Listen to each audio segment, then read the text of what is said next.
And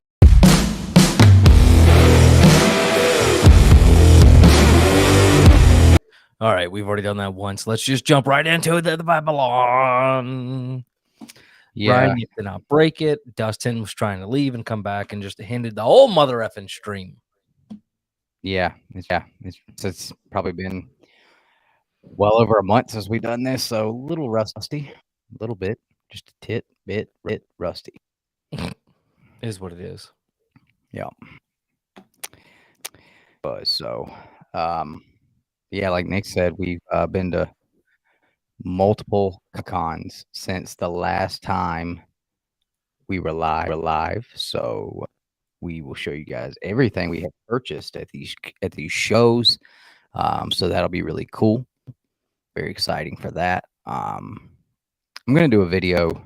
Probably gonna record it tomorrow. I'm gonna try videos tomorrow, but I'll record a video showing everything I've bought for the first quarter of the year. I feel like this has probably been, for me, probably one of the best starts to the year that I've had so far in comics. Maybe a pretty strong start. So thought that'd be something cool. I'm gonna do a video on some tips. I'm a chiropractor. Things that you should definitely be doing if you're when you're buying raw comics. Stuff that I see on the regular from customers, and I have to let them know, and they're like, "Oh, fuck me running. Are you serious?" And I'm like, "Yeah," but because there was 3 of them. But the idea kind of came to me when I was at Huntsville Comic Con,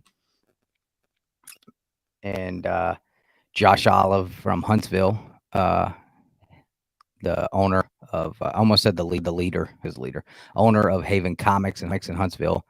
He made a deal for some raw books and had me look over them for him. And I realized that even the comic shop owners don't check everything. I was like, man, you should know better. Of all people, these should be the people that should know better. But okay, so I guess Blair's hearing a weird echo too. That's crazy. I mean, like I don't know. That's why we.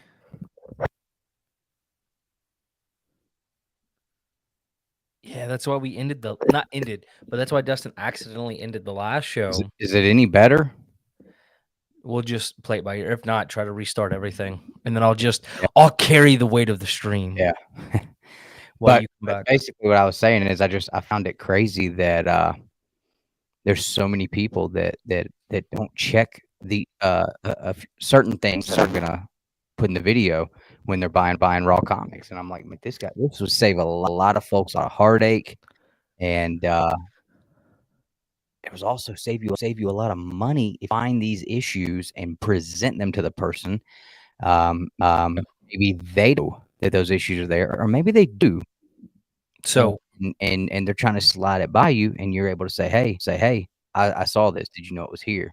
Either way, you're going to get a better deal on it if you still want it. You're still echoing real bad. All right, I'm going to shut the computer down, and don't let me forget that Whatnot, the shenanigans that was going on Whatnot last weekend, because there was some bulletin going on Whatnot last weekend. Okay. And I caught his ass. He was full of shit. Sounds good. While he does that, I'm going to show you guys what I picked up. And Dustin actually has a few of my books that I picked up. So we went to Lexington. And then we went to Dustin went to South Carolina Comic-Con. I don't know if that's what it's called or not. And then we went to the Huntsville Pop Culture and Comic Expo. And we did one heck of a video there, guys. So if you are interested, go to the Huntsville Pop Culture Comic Expo, something like that or another. Huntsville Comic and Pop Culture Expo on their YouTube channel. Matter of fact, I can just copy the link right here, and you can go here. You can see the work Dustin and I did. Not now, save it for later. It's a beautiful video. It's the best video. It's huge. Okay, it's a 10-minute long comic book video, and it is phenomenal, if I must say so myself. and I do say so myself, but it was great. It was really good. And if you guys know anybody looking to hire anyone or a team of 2 to come out to their expo and do videos, I may know a guy. So with that being said, new pickups this week, real quick while Dustin comes back. Nottingham number 2. Sorry, Tales from Nottingham number 2. This is one that just ended up in my box. The Last Barbarians, issue 2. Funny here, I don't have issue number 1. Tales from Nottingham number 3. Hey, it's not too big, Chris. Not too big. And thanks, Ryan. Look, I made sure my buddy Ryan, and if you guys ever want to know what Ryan looked like in real life, he is the only slow motion shot in 10 minutes. He's the only person I put in slow motion. No one. Number 2. Good news. I don't have number 1. The Last Barbarians, number 3. Big shocker, guys. I'm jumping on that brony train. I'm just kidding. Actually, I took my little girl to the comic shop, and she would not let us leave until this was picked up. Sky actually read through it, make sure there's nothing weird or creepy in there. There's just something weird or creepy about somebody named Bronfman. Bronfman? I don't know if he's like calling himself, I don't know. But there's just something weird about little girl comic books. And making sure there's nothing creepy in there. Berserker number 12. Honest to God, forgot this was even going on. Who knew? Exorcists never die. That's intriguing. Very intriguing. Gunslinger number 18. King Spawn. Gunslinger numero 19. So that is a wide range of stuff that ended up in my... I hope that was my box. Now that I'm saying this out loud. I think I'm 81. I need to text Joshua. Brown ass man. What? What do you... that's not what I meant to say if it came off that quick. Are you talking about Bronfman? Bronfman? Is that... You were making fun of me the way I was saying his name? I don't know. It was weird. He probably did, man. I'm hoping he jumps on here so I can ask him. But heck, I hope I grabbed the right box. Because now I'm starting to go, you know what? Most of that's right. It's fine. The Pony Rider. Oh. I don't know, man. There's just something a little weird about little girl, like, I don't know. I don't know if there's a grown man or I don't know. But Sky read it. It was so funny. She's sitting there in the comic book shop flipping through. That's my wife, making sure there's nothing weird or creepy in this thing. Because, well, you can't trust people anymore. So, by the way, IDW, WTF, Dustin. What the frick? IDW? Did you see that? Does it sound any better? Well, you just started talking, so I think so. I mean, I hope it does. I restarted everything. Yeah. Plugged everything that had to do with the microphone. So I hope so. Yeah. You know what? It sounds great right now. Okay. Does it sound good? And I don't have another microphone to swap it out with. So I spent all my money on this piece of crap. I think it's good. Yeah, man. So with that being said, so we really couldn't hear a whole lot of what kind of you were talking about because that's why I was trying to get you to stop without being rudely interrupting. Oh, I got you. Along the lines of... So I was just saying that I'm going to do a video showing off all the stuff that I picked up so far in the first quarter, and then I was going to do another one with tips on buying raw books from the Comic Book Chiropractor. Just some stuff that I continuously see from customer books when I get them. You know, people that buy books and they don't look for these things, and then I find them and I have to break the news, and you know, it's devastating sometimes, seriously devastating, depending on what book it is and how much it cost.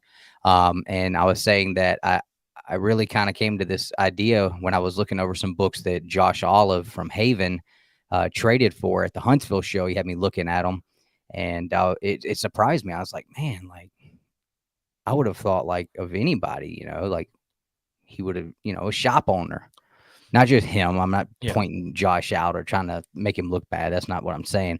I'm just like, I would have, these shop owners and vendors at shows, I would think that they would have looked for this kind of stuff, but it's just a few things that I think will help a lot of folks, save you some money, because if you find these things and you're like, hey, you bring it up to them. If you still want the book, you're going to get it for a lower price. And also sometimes maybe they know it's there and they're trying to pass it off and hope you don't find it or look. And then sometimes maybe they don't know. So I just thought that'd be a cool little video to do. I'm gonna try to record several of them tomorrow, but yeah. I certainly do not look at everything. Yeah. You, Justin, pretty much anybody who has ever sent me a comic to work on. Yeah. I'll tell you what, doing this has definitely made me much better at purchasing my books, because I'm like Aerosmith, baby. I don't want to miss a thing. You know what I'm saying? And I don't. Too funny. But yeah, I will open you. I am not and that check guy. for both your staples. Awkward. Making sure they're both attached.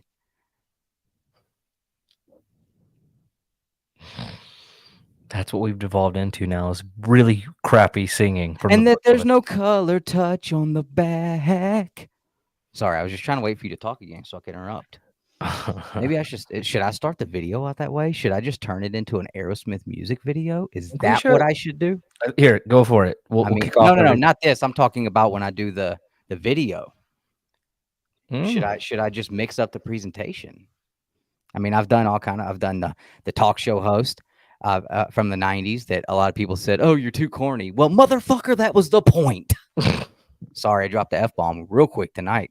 Well, we got to be careful because YouTube is seriously cracking down channels now. I did the newscaster. I've done the over the top priest type dude. So maybe I need to do the Aerosmith music video. I don't know.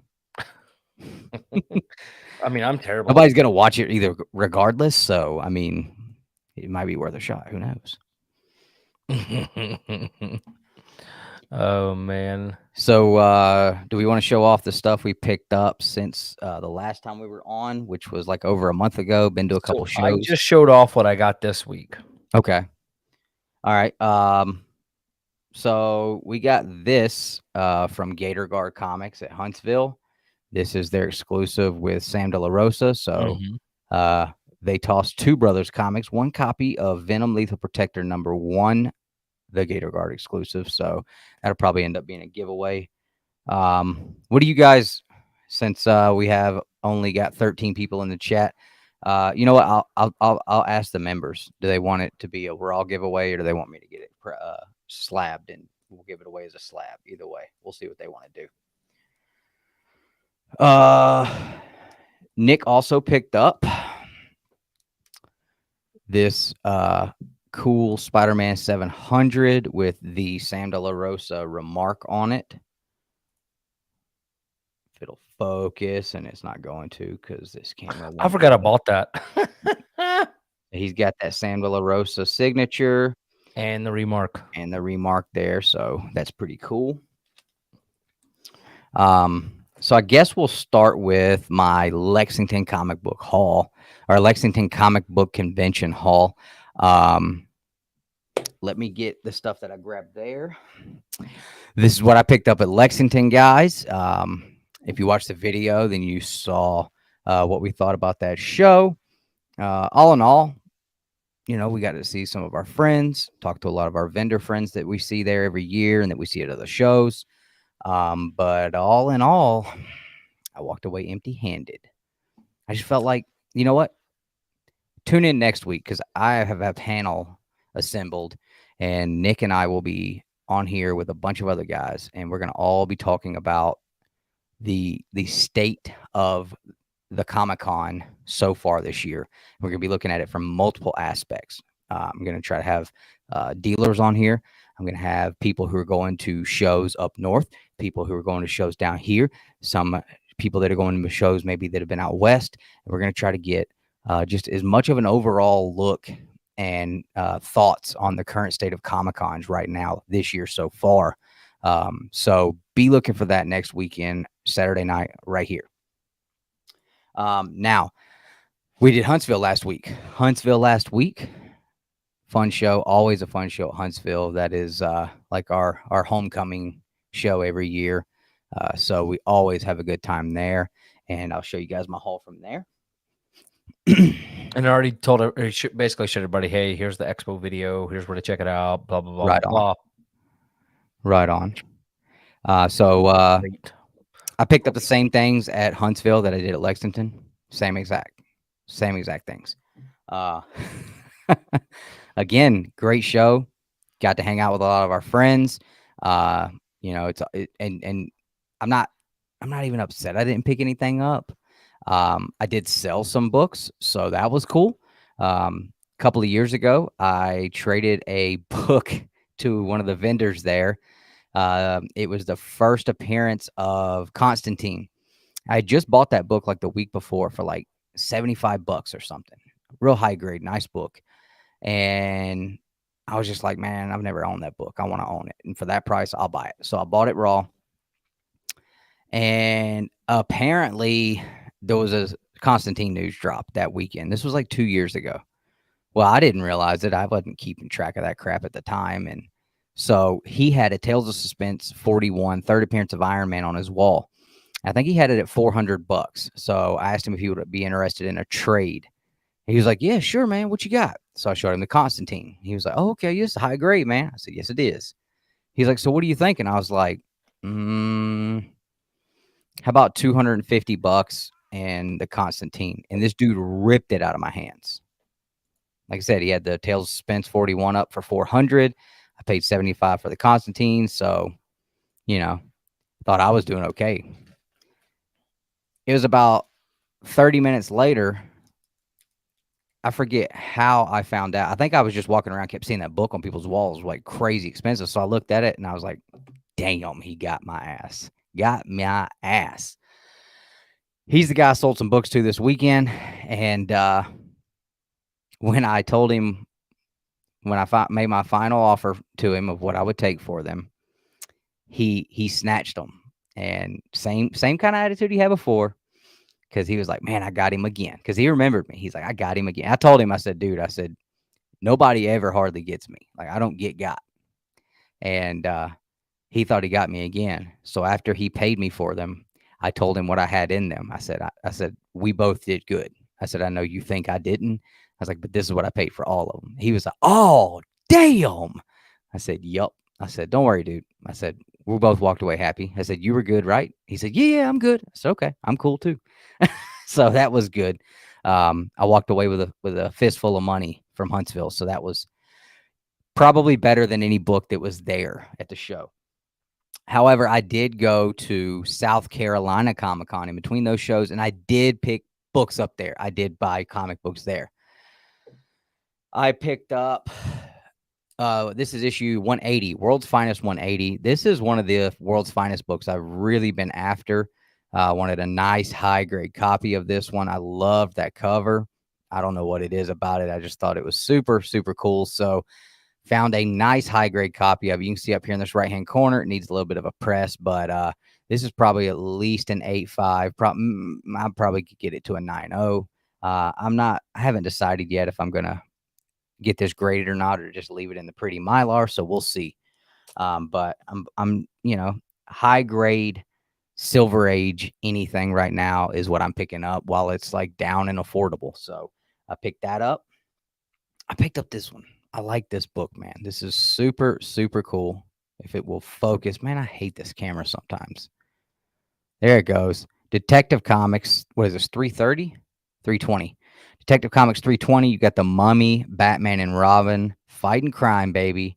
And again, very high grade copy. It does have this crease along the bottom here, breaking color, which will absolutely kill the grade. But again, not sure that these are even books I would get graded, just stuff I wanted to have. So it presents extremely nicely, very, very nicely. And so I had to pick that up. Plus, I think I only paid like $20 for it. So that was definitely, I felt like a great deal. And this is a book that I have wanted to buy for a couple of years now. I forget where I saw this cover, but I just thought it was hilarious. You got two Supermans fighting here.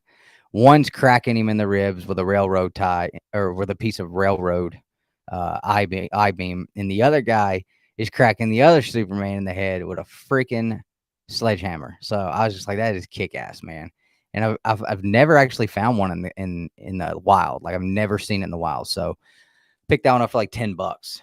Another nice high-grade Silver Age. Super happy. Now, on the way to Lexington Comic-Con, I added one to the Mortal Kombat collection. This is the Midway Mortal Kombat issue number 2 in a 9.2. You guys know I'm only doing 9.8s, but this book here, there will never, ever, ever, ever, ever, ever be a 9.8 to hit the census. I do not believe there ever will, just because of how shitty it was packaged and mailed out. I don't believe it ever will. And then when I got home from Huntsville, I picked this one up, which is Mortal Kombat number 4 from Midway. Very, very hard to find this one. Awesome CGI cover. There is one 9.8 on the planet. Guys had it on eBay for about 4 years on and off. He wants like $8,000. If you ever see this video, bro, I'm your only shot at ever selling that book for some crazy, stupid money. I've made you some offers, I think up to like $1,800 for it. Nobody's going to pay you for that book with me, bro. And I'm not paying you $8,000. So if you ever want to talk some like actual down to earth numbers on it, let me know. Otherwise, I'll kick it with the 9.6. I don't know. Don't know what to tell you, bro, but you're never going to get $8,000 for it. I can tell you that. When we got back from Huntsville, I also picked up my first ever Golden Age comic book. And I think I recorded a video on this, but I can't remember. I did record a video on it. I recorded a video on that and these, but I don't know if I ever even uploaded it. Anyway, you guys know I have been all about the pirate stuff. And so I've been really starting to dial in on looking for pirate-themed comic book covers. So it won't focus, and it sucks. Batman 43. Anyway, you got Penguin and Batman. You got the pirate ship. Penguin's got the pirate jacket on. You got the pirate and the boats down there. Awesome background. Really, really clean. 6.5 off-white to white pages from 1947. So I picked this up off Elite Comics. Elite Comics, not Elite Comics 11. Got this off the actual Elite Comics page. And yeah, super, super happy with the price I paid on it. And very excited to have that in the collection. Now, I have 2 more big books that I picked up. Big books. One of them I picked up from my man Nexo Comics on Instagram. I've been buying books from this guy for probably almost a year now. Never, ever, ever have I been disappointed with anything that I've gotten from him. He's always great with his prices and working with you on a price. And he's really good with when you ask for pictures, sending you what you need for being able to tell the actual grade of the book and the condition to be, so if you're getting a good deal. So I picked up Detective Comics, and this is, $373. Almost said $273. The second appearance of Mr. Freeze. However, this is the first time under a Batman title of any kind that he is called Mr. Freeze, because in Batman 121, he is actually called Mr. Zero. Now, why did they call him Mr. Zero? Well, that is because in Black Hawk, I forget which issue is it, 140 maybe? Black Hawk 140, I think. May not be. 2 years prior to Mr. Freeze making his debut in Batman, there was a character on there called Mr. Freeze. And guess what he looked like? Exactly like Mr. Freeze does here on this cover, except he was just in all red. Looked exactly like him. The gun was the same. The suit was the same. And he was called Mr. Freeze. So when he came into Batman on the Batman title, Black Hawk 117, that's right. They didn't want to call him Mr. Freeze. Instead, they called him Mr. Zero, as you see down there on the bottom of the Batman 121 that I purchased at South Carolina Comic-Con. So I got the most fantastic deal on the planet on this book. It was incredible. Stupid. You cannot buy a 0.5 on eBay right now for what I bought this book for. Very happy with this. Very happy. It is a lower grade than I would like to have. This one right here is really, really high grade. Like as it sits, it's an 8.5, I think. So, but that 121, that is not as high grade as I would have liked to got, but I wasn't passing it up for the price that I was able to get it for. So that'll do until I do have the funds to work my way into whether it's a trade or buying a nicer copy of Batman 121. So kind of working on picking up some of the Batman Rogues Gallery first appearances, the ones that I want. Like I don't care about Harley Quinn and Poison Ivy at all. So I've had a 9.8 of Harley Quinn's first appearance. So don't care to have that. I could care less to have the 181. I want to get Clayface is the next one I'm looking for, not the Golden Age. I want the Clayface, the one we know. And so I'm going to be looking to pick that one up soon. Definitely want to pick that up.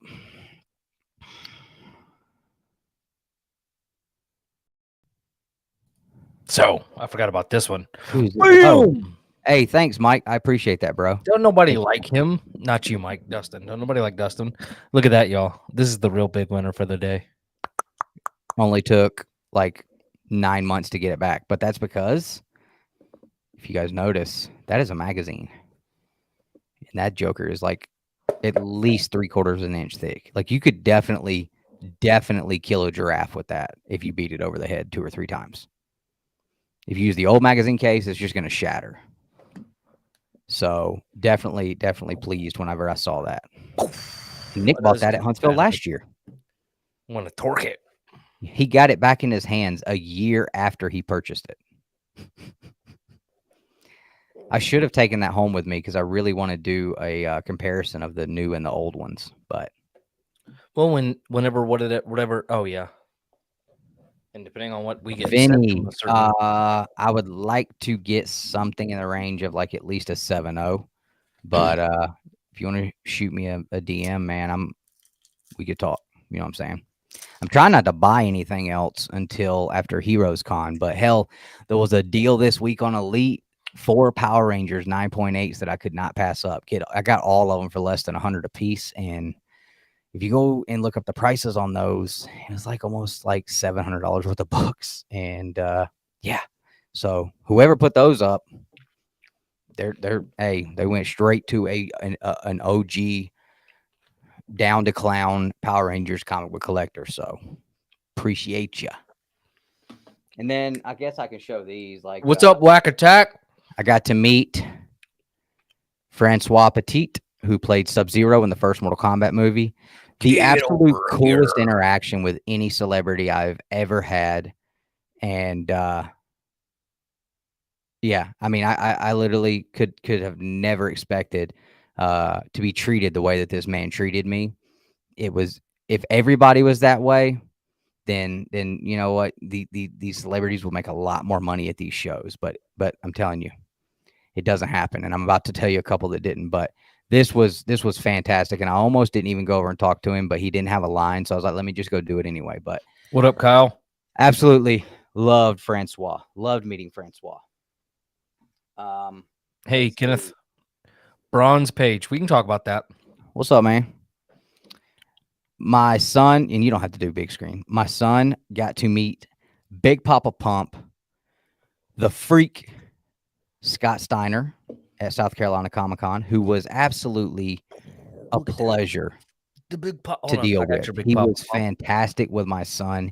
He treated my kid like he mattered as a fan, and like everything that my kid said to him actually mattered to him. I mean, they sat and talked, and made fun of Triple H together, made fun of Daddy for being a big Triple H fan.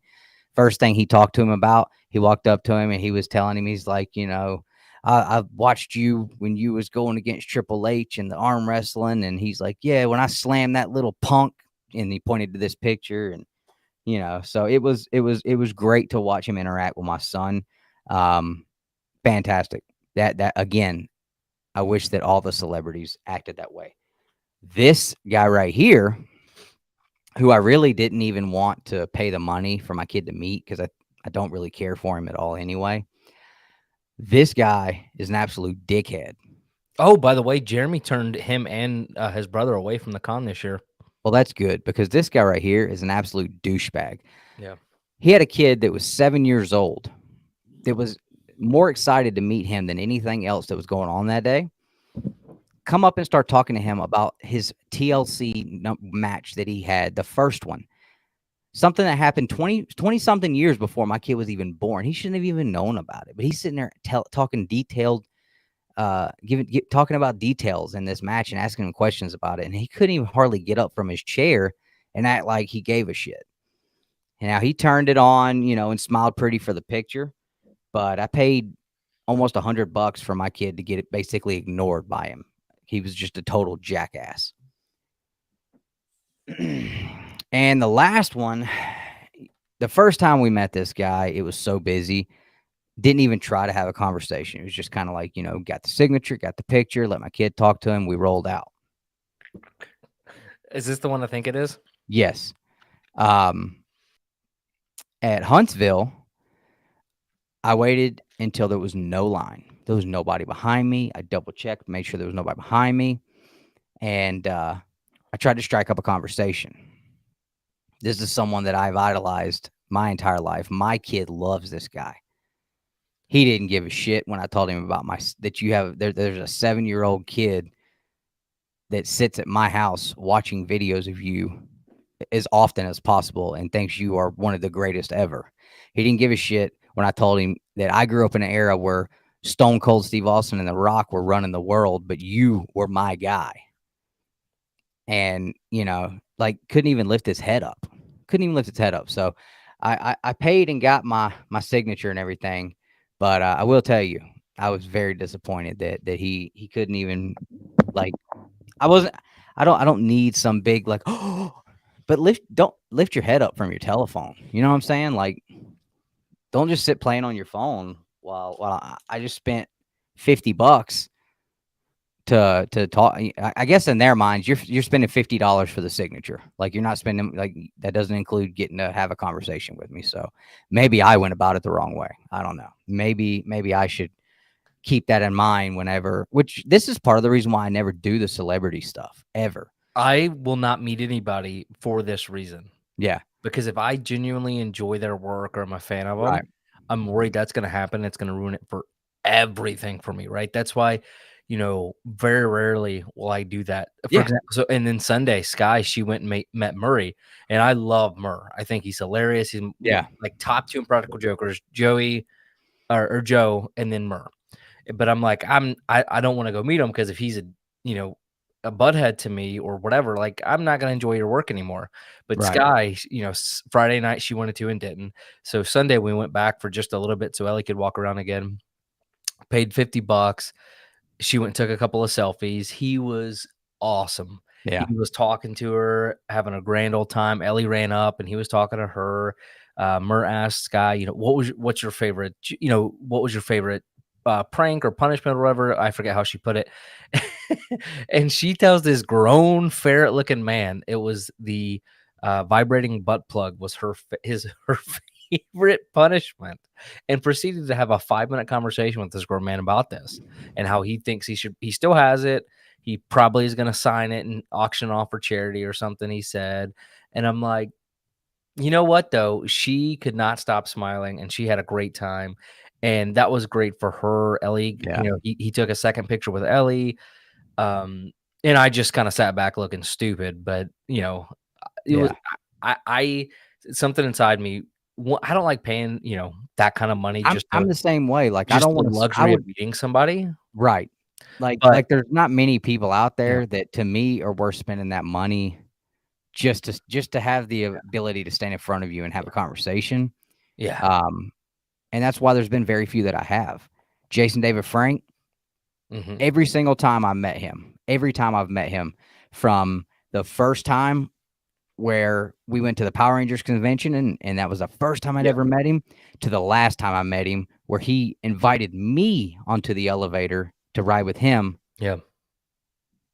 I wasn't even going to. I was going to give him his space, and he's like, "You getting on, man?" And I was like, "Okay."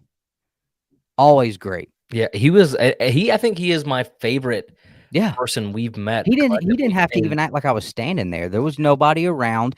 He wasn't at a show, you know, nobody was paying him, you know. He was just a good dude. yeah, Austin St. John, he was really great for us. I mean, at first, you know, he seemed a little irritated, but I think that had a lot to do with the fact that he'd been sitting there all day and had no line and probably thought we were just, you know, God, here comes a couple of more friggin' Power Rangers nerds that want to just sit here and all day. And it's like, we didn't really talk about Power Rangers that much. Once we started talking about other stuff, like he got into it and he was like, okay, like, you know, I'm like, dude, I get it. Like, you don't want to sit here and talk about being the effing red Power Ranger for 20 minutes again. Like, you know, I know what you did. I don't care about that. Let's talk about some other stuff.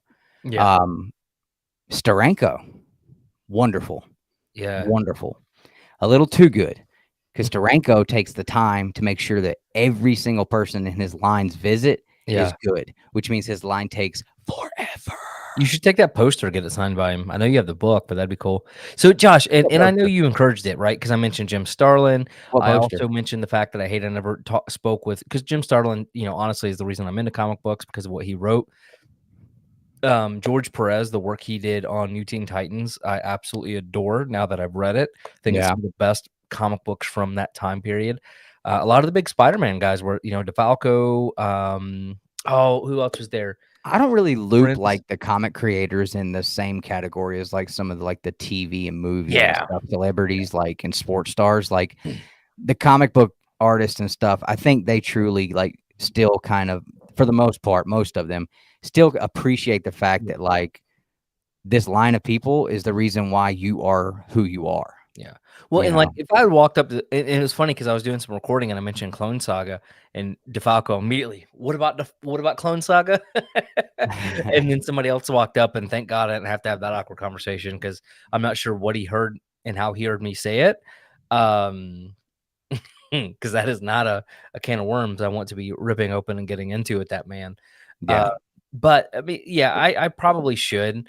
You know, and at Huntsville, it's a little bit different because, you know, they're working all Saturday and stuff like that. But I just honestly have a hard time, like with these celebrities. I did it for Chris Sabat and I did it for Sean Schimmel, and those guys were great. And I you know, that's a memory because that was the first con we went to. Katie stood in line with me, and so it was a great memory with her. You know, like that's something I'll never forget. But like, there's not many other people outside of comic books where I'm like, man, I really, you know, would love to meet them. Her was about as good as it would get. And even then I'm like, this is awkward for me. Yeah. You know? Yeah. There's not even really that. I mean, I couldn't even, if I had to name 3 people right now, like it'd be hard. Like, yeah, you know, I mean, but like Jason David Frank, again, is a guy who never, like, I couldn't tell you anything about a Power Ranger, like small things, right? Just from like, absorption from you. Yeah. I mean, but like you know, Boone and Tobias, I would absolutely walk up and talk to them. They created Mortal Kombat, you know, so absolutely. But you know, there's just not a lot of folks out there that I've really cared. I don't put a whole lot of weight into those kind of people. Like, to me, it's just. Yeah, and some people love it, which is good. I mean, it's great for them. It's just, I don't know. I guess it's not really our thing. Yeah, I mean, it's just another dude to me. You know what I'm saying? Like, yeah. But I tell you what, though, I have truly. So Josh, you know, with their shop talk and Josh and Ellen's shop talk they do on the Haven Comics, we're gonna get to it, man. Sit there and drink your coffee, eat your flapjacks or your whatever your Milo, the chocolate powder is. Make you a chocolate powder soup and have your breakfast. I know it's probably get your comic book there. Roll it up to it. Okay. Get you some Milo and just wait for the thing. It's gonna happen. It's gonna happen. Unless this is Tyler on the whack. I don't think it is though. No, that's Lee. But it's good to see pop in, Lee. No long time no Lee. Oh, Lee, I need your Australian address for that bad boy. And then I gotta go pull out a loan to ship it to you, but it's coming. But please, we could just send it to Poser. Address. What now? We could just ship it to Poser first. Did he ever get his stuff, by the way? Yeah, he did a video on it. Okay. That's been that long. Yeah. Of course, I'm glad I waited for his because, like, the way COVID was, like, it may have never showed up. But anywho's, Oh man, where was it going with this? Cons and meeting people. I don't know. I really should spend a little bit more time getting like stuff done and talking to creators because I did actually meet one guy and he Look was at all sitting them there all slabs alone. back there behind Nick. What now? I said, look at all them slabs back there. I have a lot actually, and I have no clue what to do with them. None. I last night for like 2 hours, I set up here rearranging some stuff, cleaning up, readjusting. I got to get some in. Okay, one thing at a time. So, Spider-Man 2099. Everybody's heard of that guy. Oh, but he was at the con last year. Super, super nice. I was. Oh, Shop Talk too. I do need to do that. But anyway, so I had this done. And I was genuinely like I enjoyed talking to the guy. I want to say it was like what is it? Give me a second. 65 or something, and I told him, I said, look, you did this one issue of Spider-Man. And I was like, you, my friend, Rick Leonardi. Well, I don't know why I couldn't remember his name, but he did one issue of Spider-Man where he did the artwork on a real Spider-Man, not Spider-Man 2099 or anything else. And I was like, I loved it. Was one of my favorite artists on Spider-Man when he did that issue. Jim Starlin did an issue too, and it was phenomenal. A lot of these guys do the same, almost the same sketch. It looks like I've seen a lot of guys Yeah. that do like the Spidey sense thing around his Yeah. head. But like, I guess that's about the most animated you can get with somebody that wears a yeah. mask, though. But this is, like this is the It looks first. cool though. Yeah, I honestly now that I'm kind of regretting not getting like Ron Friends or one of those guys to do something. I need to get like a sketchbook, like Josh's poster. So if you look at Mhm. the Huntsville video towards the end, there's the remark being done on his basically it's a tablecloth he's had for years. Mhm. But yeah, but like this stuff was cool, man. And like, he was like 60 or 65 and I I threw an forget who extra like started 20 that bucks. tablecloth. I think was it Steranko? No, it was Mike. Josh, if you're still here, who was it? It was Mike Grail, I think was the first guy. Okay. But yeah, but this has turned into one of my favorite things in my comic book collection because I genuinely loved Rick Leonardi Spider-Man, and I'm sure he expects everybody to kind of get him to do 2099. I'm like, no, dude, your regular Spider-Man was great, and I had a good conversation. He was a little quiet, a little awkward, but who's not? And so that was a great memory from last year, and it Okay, was it kind was of one of Mike. the last things I did.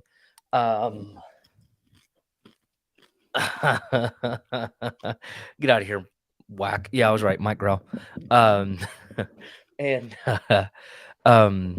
so I don't know. I like that, but I should get like a sketchbook, like a big sketchbook with removable things, so I can do that. Maybe I just do like a big wall and frame it. But I don't know. I just have a hard time dropping 70, 80, $90 on some of these things, or significantly more. When I could put that towards a comic book. Like that's And what so good, Lee. You know what? I think we should just send him to Australia and let you guys have him next. shit, man. I don't think he's doing any. They're doing any better over there. Son of Anyways, a bitch. but shop talk. But what I was saying is, Josh and Alan have been having a lot of comic book creators on, and this week they had what's her name, not Joe Wheeler. Who is Joe Wheeler? Why does that name sound familiar? Haven Comics. Give me a second. But she was the coolest human being in the world. Joe Duffy. She's done Joe Diffie. That's what I thought at first too, but no, it's Joe Duffy, and she was an editor for. There's something women like about a pickup But man. she was a writer and editor for a lot of really interesting things. Like she did a lot of Frank Miller editing. She actually did Akira, which is a big manga into the English version. So I thought that was really neat. But it was just so cool to sit here and listen to her. And she's just a normal person who just happened to work in comic books, right? I mean, now she's I actually pulled up her Wikipedia to see what all she was doing. And according to that, she's a secretary for the He pulled up her immigration office in New York City.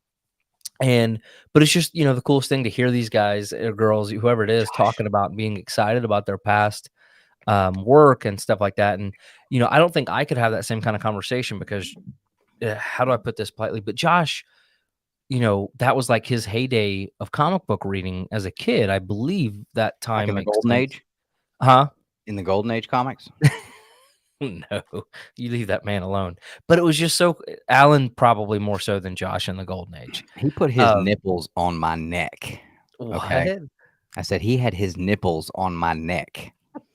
Dude, I cannot believe Jeremy let me keep that in the thing. He didn't say a word. Apparently, Josh told me today, and I wasn't feeling real good today.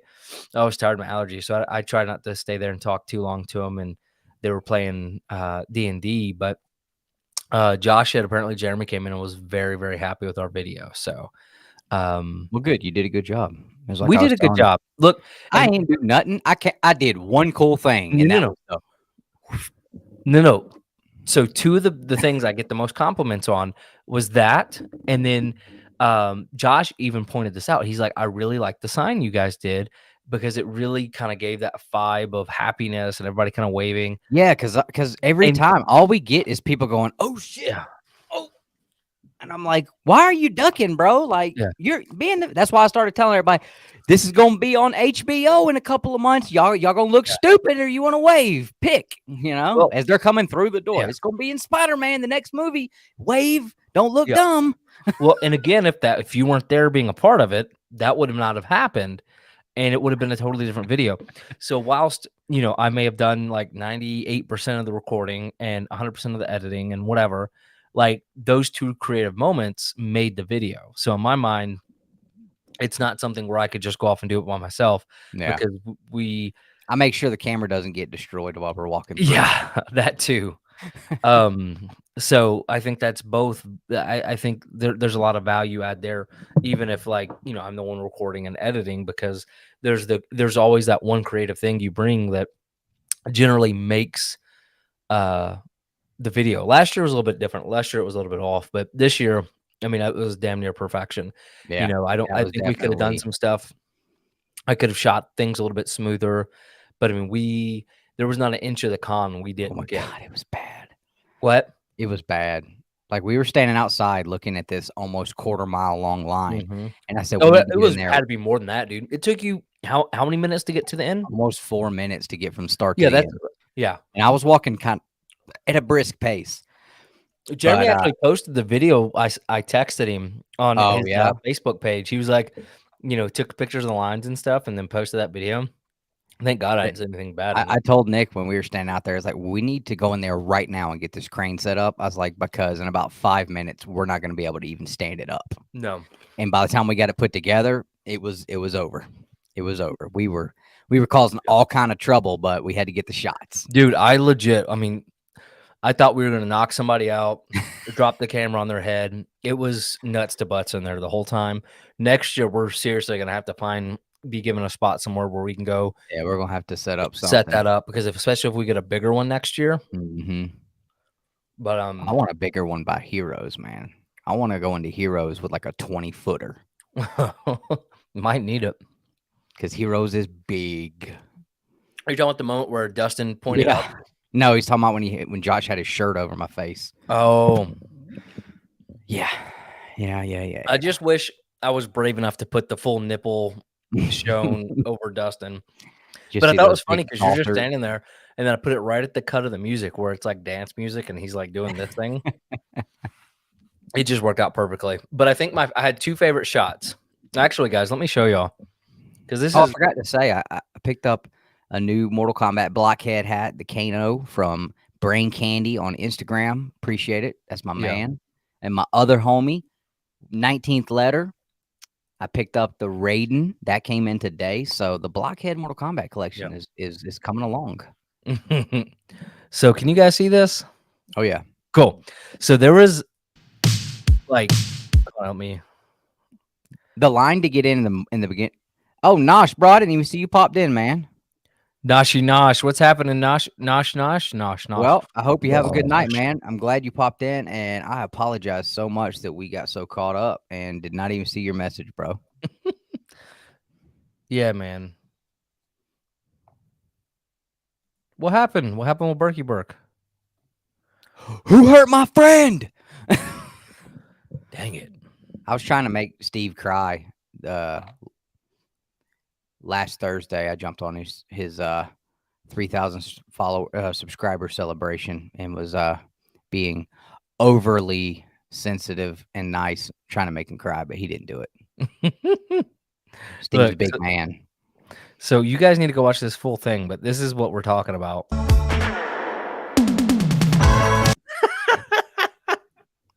I've seen this 1,000 times, and it still cracks me up because that's Dustin just sitting in there, and Josh just happy as can be. And between the two of y'all have lost enough weight for 3 people to fit in that shirt now, so you're good. But my favorite part of the whole video is the fact that like every 5 seconds, Haven's getting shown in the video, and then other local places are not. If there was a shot that location could be seen, cut. And then there's this shot. I just wanted to point out too, because Dustin and I haven't even talked about this. I'm trying to. When did Dr. Octopus guy show up? That had to have been Sunday. Yeah, no, that was Saturday while I was just walking around with my coffee. I never saw him. Yep. If you see the blue-haired lady making an awkward look into the thing, that's when you had the camera just kind of sitting up. She walks back by, flicks the camera off, and then leaves. Oh, really? I didn't catch that. Yeah. Well, obviously I couldn't put that in, but I was like, okay, this was a funny moment. This is the lady from Total Nostalgia. Her face. She's like, oh no, your 3DS is broken. But then it gets real good here. Oh, I loved the Mark Ballard.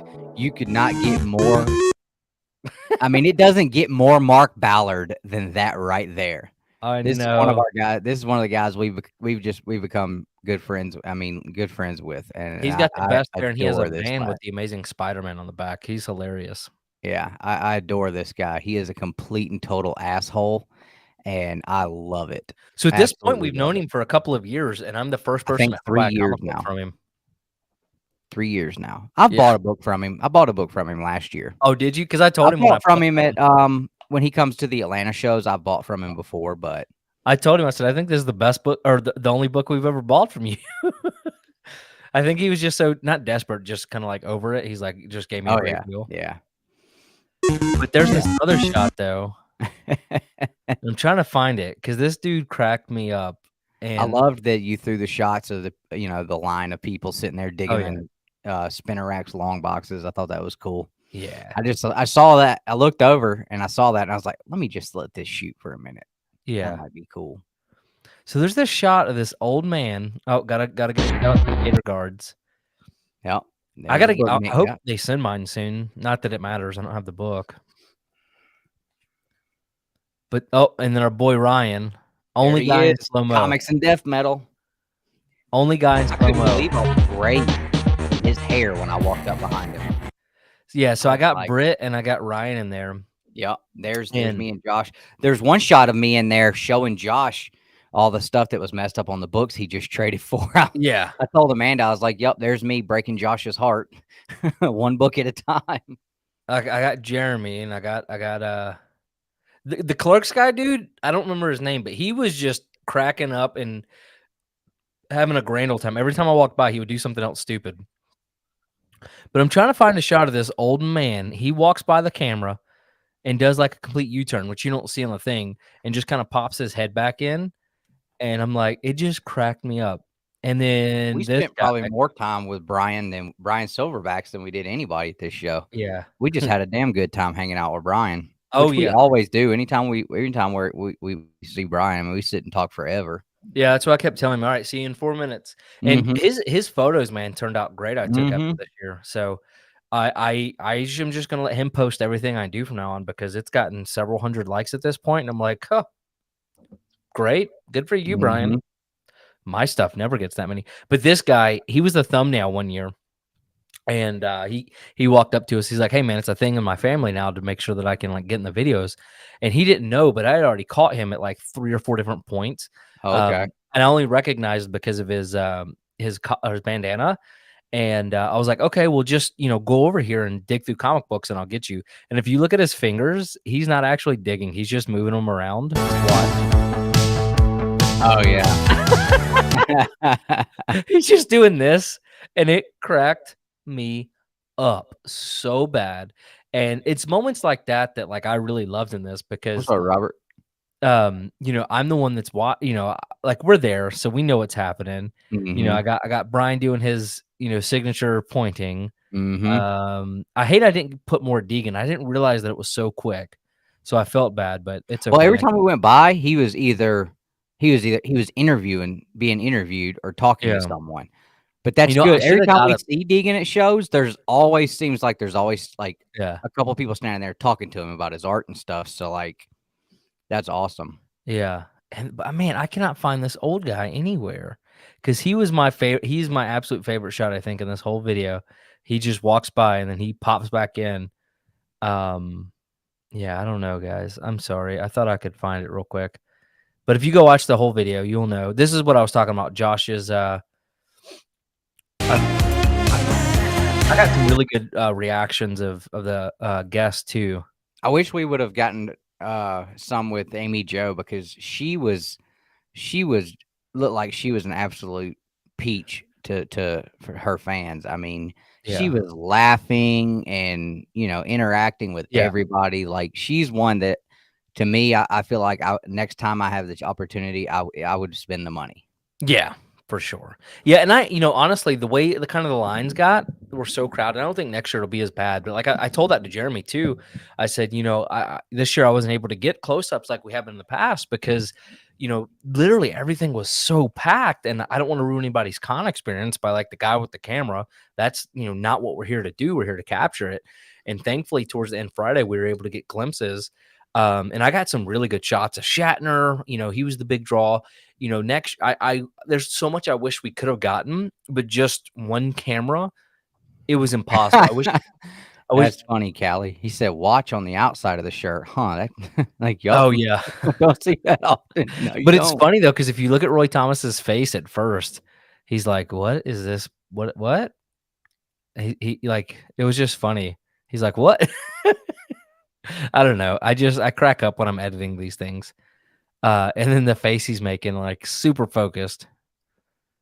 This guy was really cool. He did all the cool cosplays this year. He did Sonic and Scrooge McDuck. Mm. But yeah, it turned out really, really good this year. Um, You guys will see him in the video, but there was a guy that did Raiden, and he was awesome. There was a I guy that did almost didn't get Cyclops. him. Oh, yeah? Yeah, because I'm thinking I was going through my head, who have I missed? Who have I missed? Yeah, that And guy was awesome. This well, was awesome. what sucks is you were sitting here. I couldn't find a shot of him doing it where your big self wasn't sitting here. I'm like, great, Expo Media Team's gonna be in the video, but whatever. Everybody was laughing. I'm in, like, 10 shots. Yeah, I know. I told Sky, I was like, next year I'm gonna have to tell Dustin to stay beside me or behind me because there was some cool Well, stuff. some of the That, like, stuff you were recording, um, before we actually decided, "Alright, let's go ahead and start shooting." Like, you were just yeah, kinda, like, doing, like, whatever, and yeah. This guy was excellent. I kept trying to talk to him, but um, what do you call it? People were getting photos and stuff done. mhm.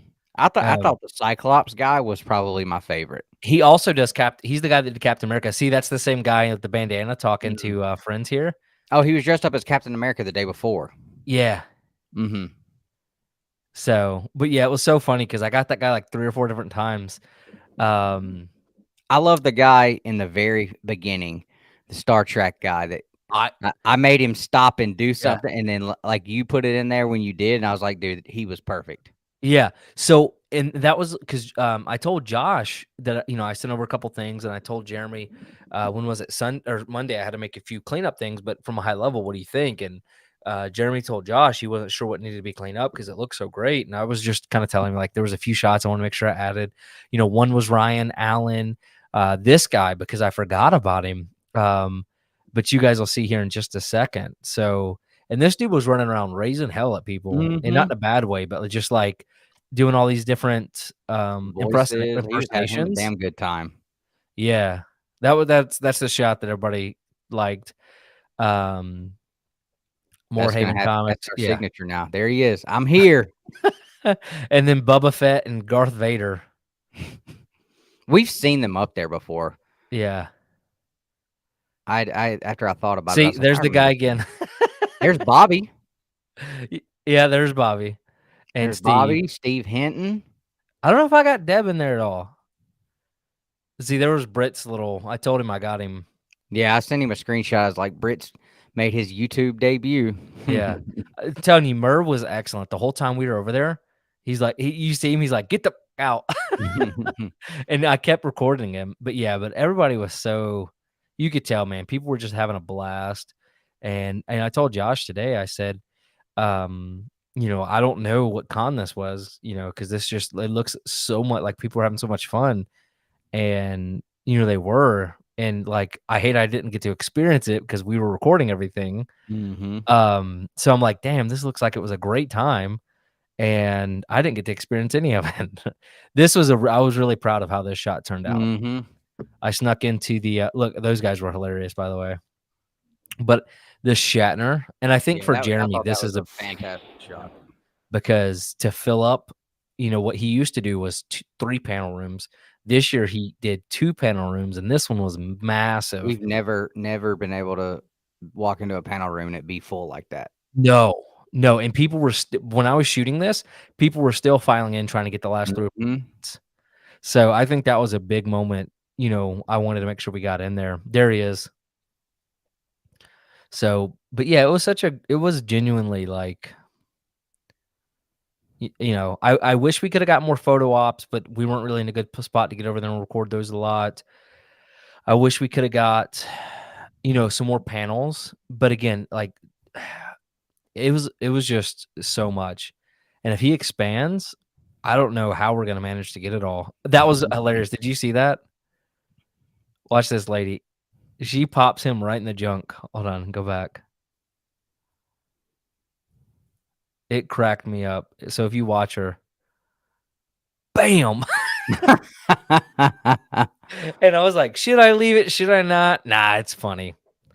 But I really like that we were able to get a lot of people taking pictures of cosplayers instead of us just doing that. I felt like that made it feel more organic. That lady was hilarious. And there's Dustin, this lady in the background. Oh, there's Deb. We did get some Deb. See, Dustin, without you, I wouldn't have got Deb. This guy was like, what is this? He's giving you a goofy look. I'm like, you're in a Halo costume, dude, and you're going to give us a goofy look? But I must say, it's a cool costume. Maybe he saw something funny or smelled something funny. It was nasty up there. I was constantly, that guy, this guy, he was the best. Watch him, guys. So Grandma needs to zip up. Yeah, he just popped. But see, what you guys don't know and why it's so funny is he walked by, made a weird face, and then goes out of nowhere. And I'm like, okay, he's got to be in there. So I don't know. All in all, it was a great time. We enjoyed the heck out of it. There was so much. So many different people there. I don't know. It was a good time. These guys were hilarious. They wanted to be in it, but then they didn't know what to do. So they were just like, I don't know what to do with my hands, Ricky Bobby. So I just left it in there like that. But it was great. Big Will? Yeah, it was Big Will. I actually originally had him in a different spot to where the music lined up with kind of that zoom in on his face going, woo! But I had to change it around. Get it back where I want it to be. So, yeah, this girl leaves and then comes back and then just like flicks off the camera. I'm like, what? What is happening? So, all in all, though, it was a great time. I wish I would have went and got, something from friends or whatever. But that was incredible too. And this wasn't even at peak time. That was Mickey Mouse right there, by the way, bottom right corner. That's the voice of Mickey Mouse. That was early in the show. It got twice that packed in that area, if you can even believe it. When we went back to hit it and try to get closer to the guests. But yeah, we're gonna have to get Jeremy to. I don't know, like depending, maybe during setup next year, I can go and kind of see how he's setting it up.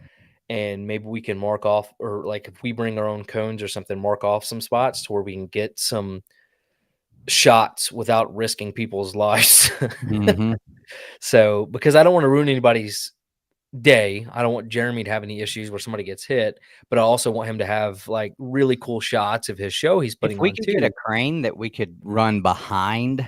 That's exactly what I was thinking, like behind where the guest area is Yeah.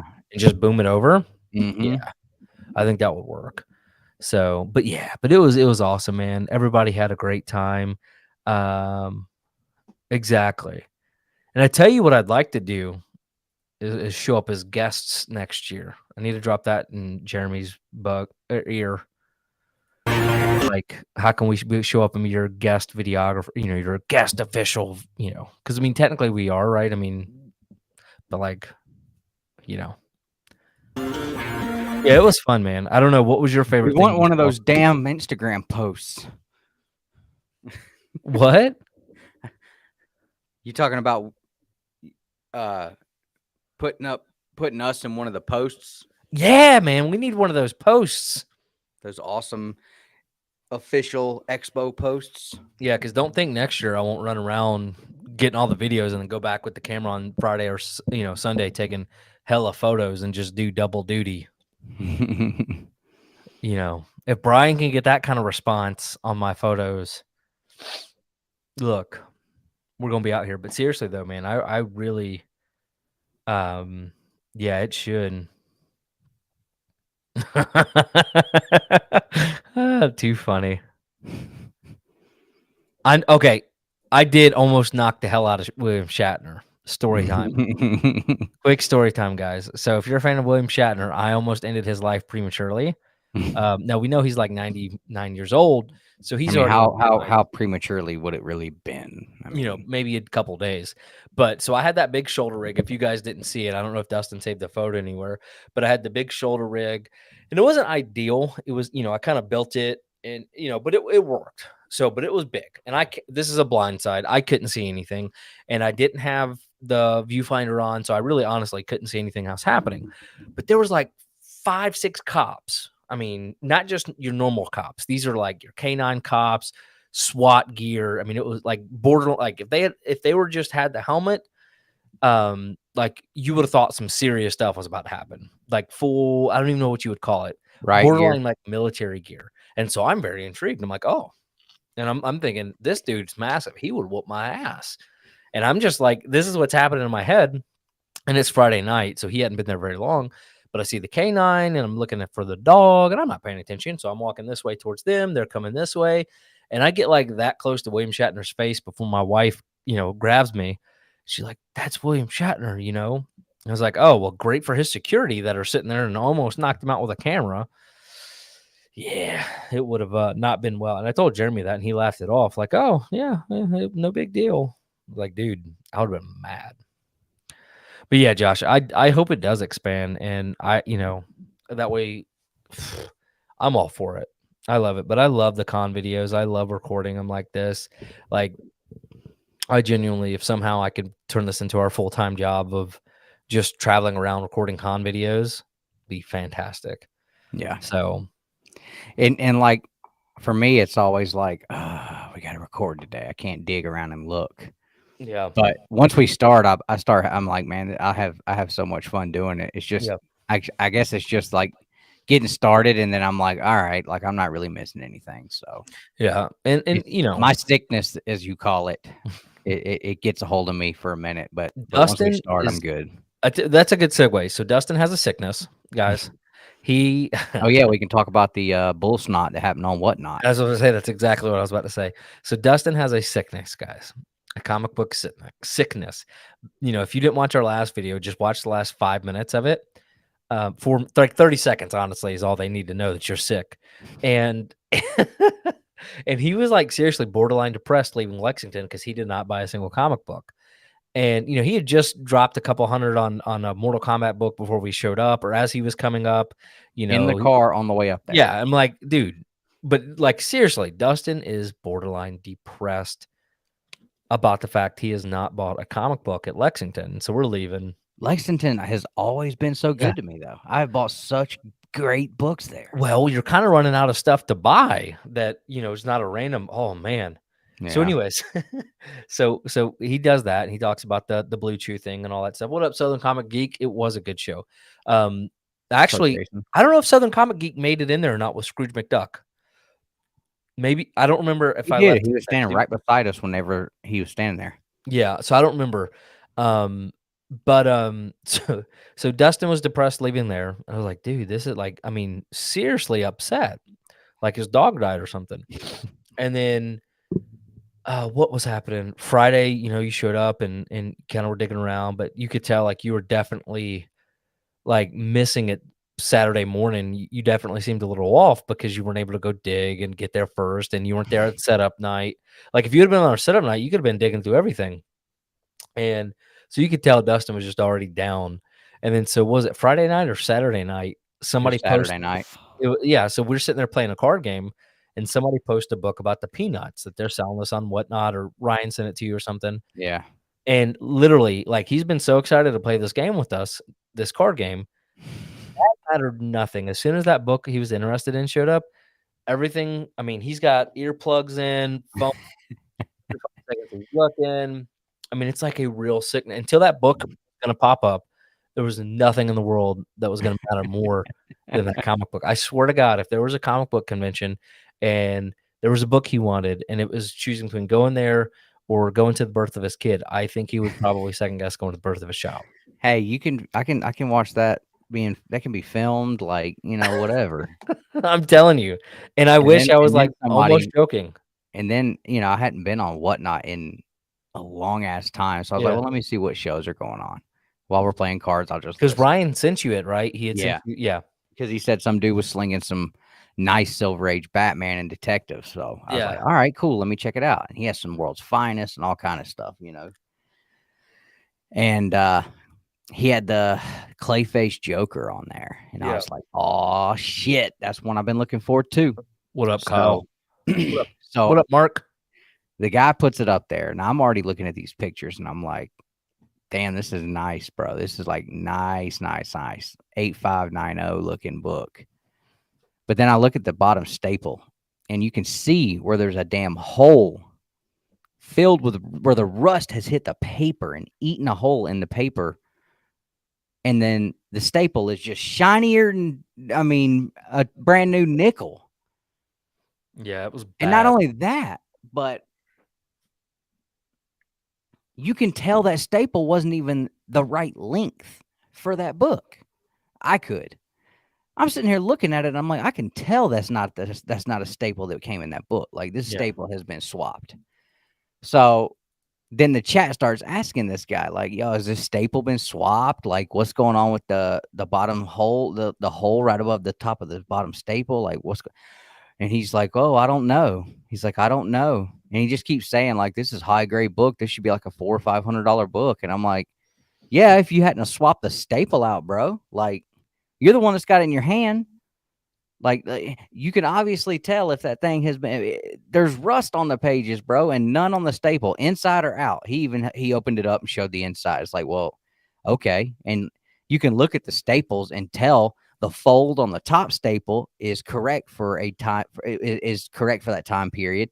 And then you look at the bottom one and you're like, bro, it ain't even the same fold on the staple, man. Silver Age staples are going to have the length difference on each tooth is going to be different. One's going to be a little longer than the other one, and they're not going to be butterflied like modern books. Like you could definitely, I could tell. I'm like, you may not have swapped it out, bro, but you could at least be honest and say it does appear that this staple has been swapped out, instead of just saying, oh, I don't know. Oh, you can be the judge of that. Like, damn, dude, I ain't got it in my hand. You do. And he just keeps hyping this damn book up. This son of a bitch ends up going for like over $250, $300. And he had in the background that he was going to put up a Raw Avengers 1 starting at $1 at what, 11:30? Like that, yeah, it was weird. So I stay up because I'm like, man, that's one book that's been on my list, and that damn book is like, even with the current state of comics, Avengers 1 is still undefeated. That book is not coming down. It is holding steady. It is selling for right at the same price this summer as it was this time last year, from everything I see, because I look at them all the time. So I'm like, I'm interested. I want to check this out. Well, finally at about 12:15, after he keeps, oh, come on, guys, let's get everybody in here. We're about to run the Avengers 1. I'm like, bro, why even set a time you're going to do it if you ain't going to start it for another 45 minutes to an hour? And so he was kind of like fluffing on the condition, and he wasn't being as detailed about everything as he was with some of the other books. And I mean, he was sitting there jawing this book up. This book should sell for 4 or 5 grand, man. I can't believe it's only at 1,800. I'm like, 1,800 for this? I'm like, damn, dude, that book's got to hit at least a 2.0 to even be worth what you're trying to sell it for. And you're sitting here, throwing out graded prices anyway. But I mean, this, like, I don't even remember who it was, and I wouldn't call him out by name. But I'm sitting here saying, like, this is insane what is going on here with the price of this book. That he's like, what is going on? Why would somebody spend this? You can go buy a nicer graded copy for what you just spent on this one. It went for damn near 2,000. And it just blew me away. I could not believe it. I'm like, man, like, this dude just sat here and blew this book up. And while it does lie on the hands of the bidders, but I mean, if it's people that don't know what the hell they're buying, they're just relying on the seller and what he says, like, shit, he got their ass.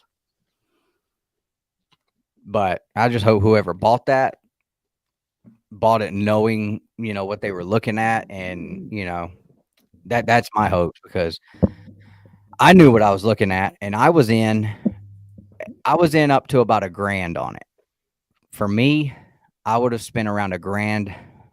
I might would have went around 1,200 on it, but there is no way in hell I would have touched that book for what it sold for. Absolutely not. And dude just keeps blowing it up. I can't believe it's selling for this low. This is crazy. And there was several times people in the chat were asking questions about some of these books, and has the staples been swapped on this one? And he's just completely disregarding that shit. But I was just like, man, I hope whoever bought that damn book, I hope they knew what they were looking at and knew what they were buying, because it's going to be a minute if you're ever trying to get your money out of that one before you do. And whoever they send it to press and clean, it better be a wizard better than me, because I know a comic book cleaning press and wizard, and I don't think he could have got that book to end up being worth what that dude just paid for it. So I just could not believe it. But yeah, I was like, damn, I ain't been on Whatnot in a minute. I come back on here and like this, and I click on the one guy that's on here just bullshitting all night long. But that shit with that staple pissed me off. He just Bronze. and boldface pretend like he don't have a clue if that staple had been swapped out. You're full of shit, dude, up to your ears. So I know you mentioned the remark and all that earlier. I meant to come back and talk to that. So my bad. This is the only one I've ever gotten. I do want to pursue more. It's just honestly the cost versus just buying comic books is kind of tough for me.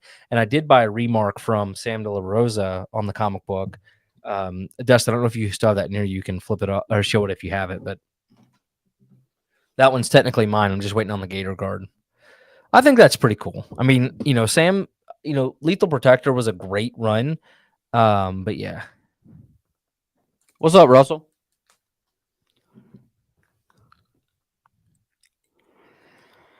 All right. Well, let's dive into the topic. Hold on. Making sure we haven't missed anything. So yeah, sorry about that, Bronze Page. I really didn't mean to bring it up. But yeah, I do really want to do that more. I should, if anybody knows of a good like book that you can pull the sheets out, kind of like this, because that's all it is he pulled it out and I framed it. I love that, by the way. The Thing Time, I don't know, Whack, are you going to leave after we talk about it? Ooh. I mean, basically, he's exclusive to you now, Hudat. You're not exclusive to him. He's exclusive to you. Nah, I think he's pretty much worked himself into being exclusive to me. No, I was just making a joke. Like, you always sound like you're doing his books. Oh, I am. I'm always working on, yeah. But hey, you're making him a killing. Yeah. I got one book right now of his. I already told him, I was like, hey, if this hits a 9.8, I'm gonna hit you with that CGC fee, bro. We're gonna have to talk percentages. Upcharge. We're gonna have to talk percentages. Too funny. We talking about going from a book, you know. If this book hits a 9.8, I will have multiplied his investment tenfold. And we talking thousands. Yeah. But I hope it hits for him. Also, if it does, I will hate him. I mean, I hate him anyway because he's got it, especially after the fiasco I had with my Batman 232, because I got all kinds of shitted on by CGC, and that is, whoo, boy, I hated CGC that day. I was getting rid of everything. I was selling the presses. I was selling all the comics. I was gonna tear this whole damn room down. One bad day, and this bitch is about ready to give it up. I had been having, as far as like the comic stuff goes, it had been like bad months. Y'all, this man I was barely getting what I had in, like, because I was trying to just get out from underneath the stuff that I had my money tied up in, so I could have it all together for Heroes, and I'm barely getting what I had in them out. So do you have 3 or 4 pressers now? You have 4 presses. This man's got like $1,200 in presses and a full setup, hundreds of dollars in tables and lighting and all this other stuff. He's got like probably a little over $2,000 setup for pressing books. And when I'm talking nice presses, not the t-shirt presses. If you get results that great, I'm just saying like quality stuff here. And he's just gonna give that shit up. I just had to stop that day. Like, that was one day I had marked off, I'm gonna work on my books today. And I've had these books have been I've been killing me for months to bust these things open, and they're books I was keeping too. Like, that was the worst part. It was books I was keeping. And yeah, it broke me down that day. I had to just stop, shut her down, and just walk away and not fool with it for a few days and just let it ride. I'd already told Russell, don't send me shit else. I'm done, bro. I said, I'll finish what you got here, but I ain't doing nothing else. He was like, I literally just texted him like 10 minutes afterwards, but yeah, it's all good now, man. I was irritated that day. How about this week, man? How about this week? I am making comic book key collector updates pop off left and right, y'all. I sell the Street Fighter Gold 9.8 that there's only 4 of on the planet. Boom, we get the key collector update for Street Fighter. Son of a bitch. I sell the 7.0 White Pages, prettiest 7.0 book you will ever see. First appearance of Rhino. 2 days later, boom, key collector update. Guess who's going to be in the Kraven movie? Rhino. Son of a bitch. Honestly, though, it's probably going to be garbage anyway. So, what up, Vincent? Which, I mean, I did very well on both of those books, so it is what it is. But I just thought it was hilarious because how many times does that shit happen? Like, Ryan's like, well, maybe you're just not patient enough. I was like, I don't ever buy anything for spec. Like, I don't do that. In my personal opinion, that shit is just dumb. I can't get with it, and I spend money on books that I know. It ain't got shit to do with a movie. You know, this is just shit people want. So, I mean, you know, could I have made a little more? Maybe, but who knows? I mean, right now, the way shit's going, like, a lot of people ain't buying shit when a movie announcement pops off. A lot of people don't give a damn about that shit anymore. So, I mean, I didn't really it didn't bother me at all, really. But I just thought to me, it was just more funny than anything. I was like, damn, here we go again with this shit. Yeah, for real. So it is what it is, man. I mean, you look at other books that have gone downhill. King, dropped immediately. Even worse now, probably. Oh, hell yeah, dude. The whole Jonathan Majors thing, like, nothing stays. Nothing stays. Well, and what's crazy, man, is all that came out with Jonathan Majors. He did this, and then everybody came out he's innocent. Now everybody around him has dropped him completely. It's wild. I decided to go ahead and get rid of that Avengers 8 that I had. I was gonna hold on to that second one I had, which is a shame, man. Movie, so I loved him in the movie so much, but I'm so glad I got rid of it, because if I hadn't, right now in that grade, it's selling for less than I paid raw for it, and I bought it raw to keep. But I'm glad I got rid of it, because it sucks. Cheaper. Majors is a phenomenal actor, and he, if he did what they're saying he did, I mean, it's I guess duly deserved.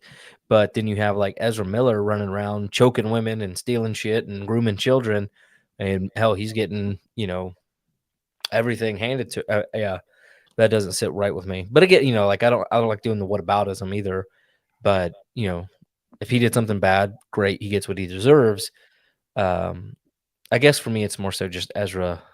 I literally, he is a garbage human being. So, is what it is. Oh yeah, I can give you some justice for Ezra Miller. Send him over here for about an hour. I'll justice the hell out of his ass. It's a shame, man. But anyway, so the You thing. would never want to look at or talk to nobody again. All right. So was this a little bit clickbaity? Maybe. But don't at worry, the it only same took time- 90 minutes to get here.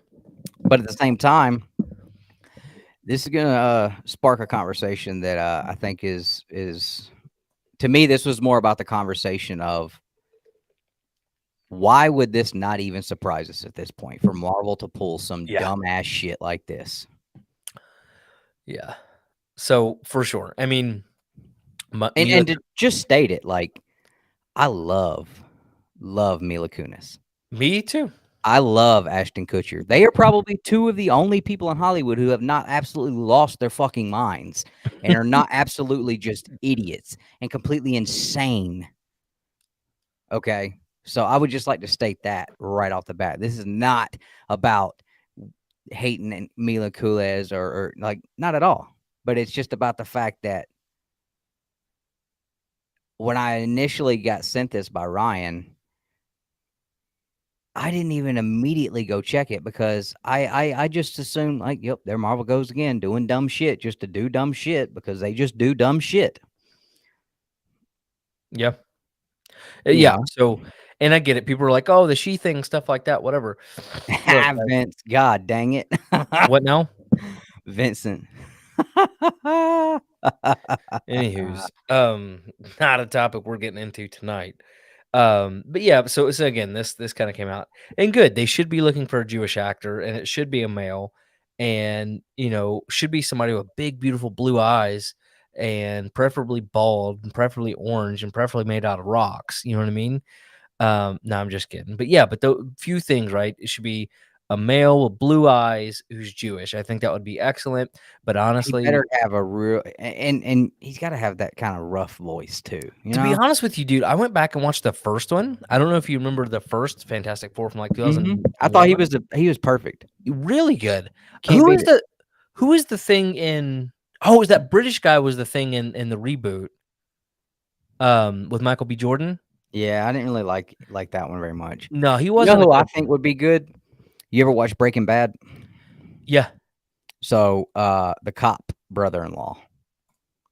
yeah, he's too old now, but he would. I know, but he would have been really good. In his heyday, probably, yeah. Yeah. But they do, man. They need an old, thick, bald-headed sumbitch who's Smart Jewish. ass, Yeah, somebody that can be, that mean guy that's still a smart ass, but is still kind of, Yeah.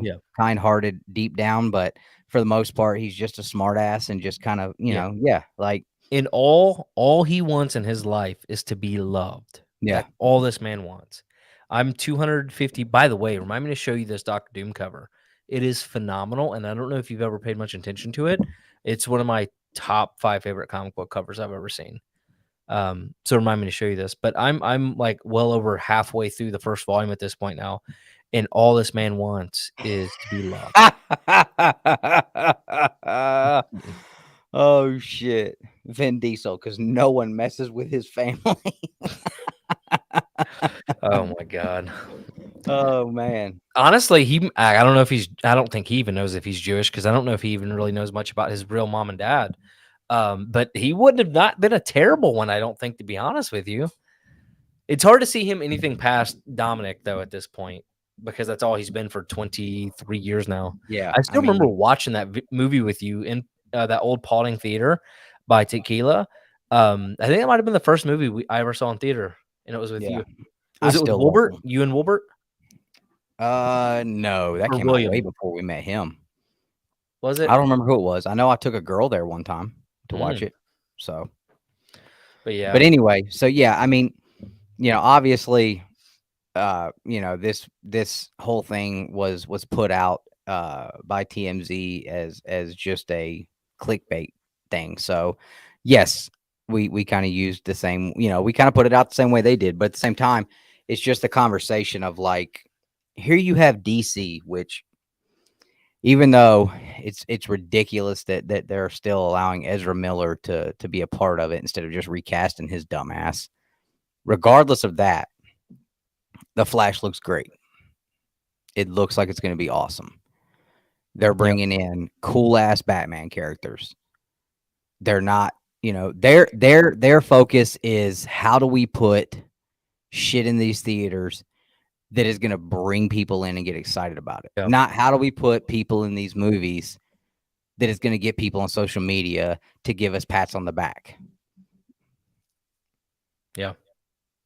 You know what I'm saying? Like, at this point, like, it would not surprise, like, it literally would, it did not even shock me to have to read Marvel is looking at Mila Kunis as being the thing. Mm-hmm. Not even a little bit. I was like, oh, well, we called that shit, months and months and months and months and months and months and months ago. It just would not shock me because at this point, it seems like they don't give a shit about the product they're putting out because all it's been is garbage. Ain't none of it been worth a damn. Yeah.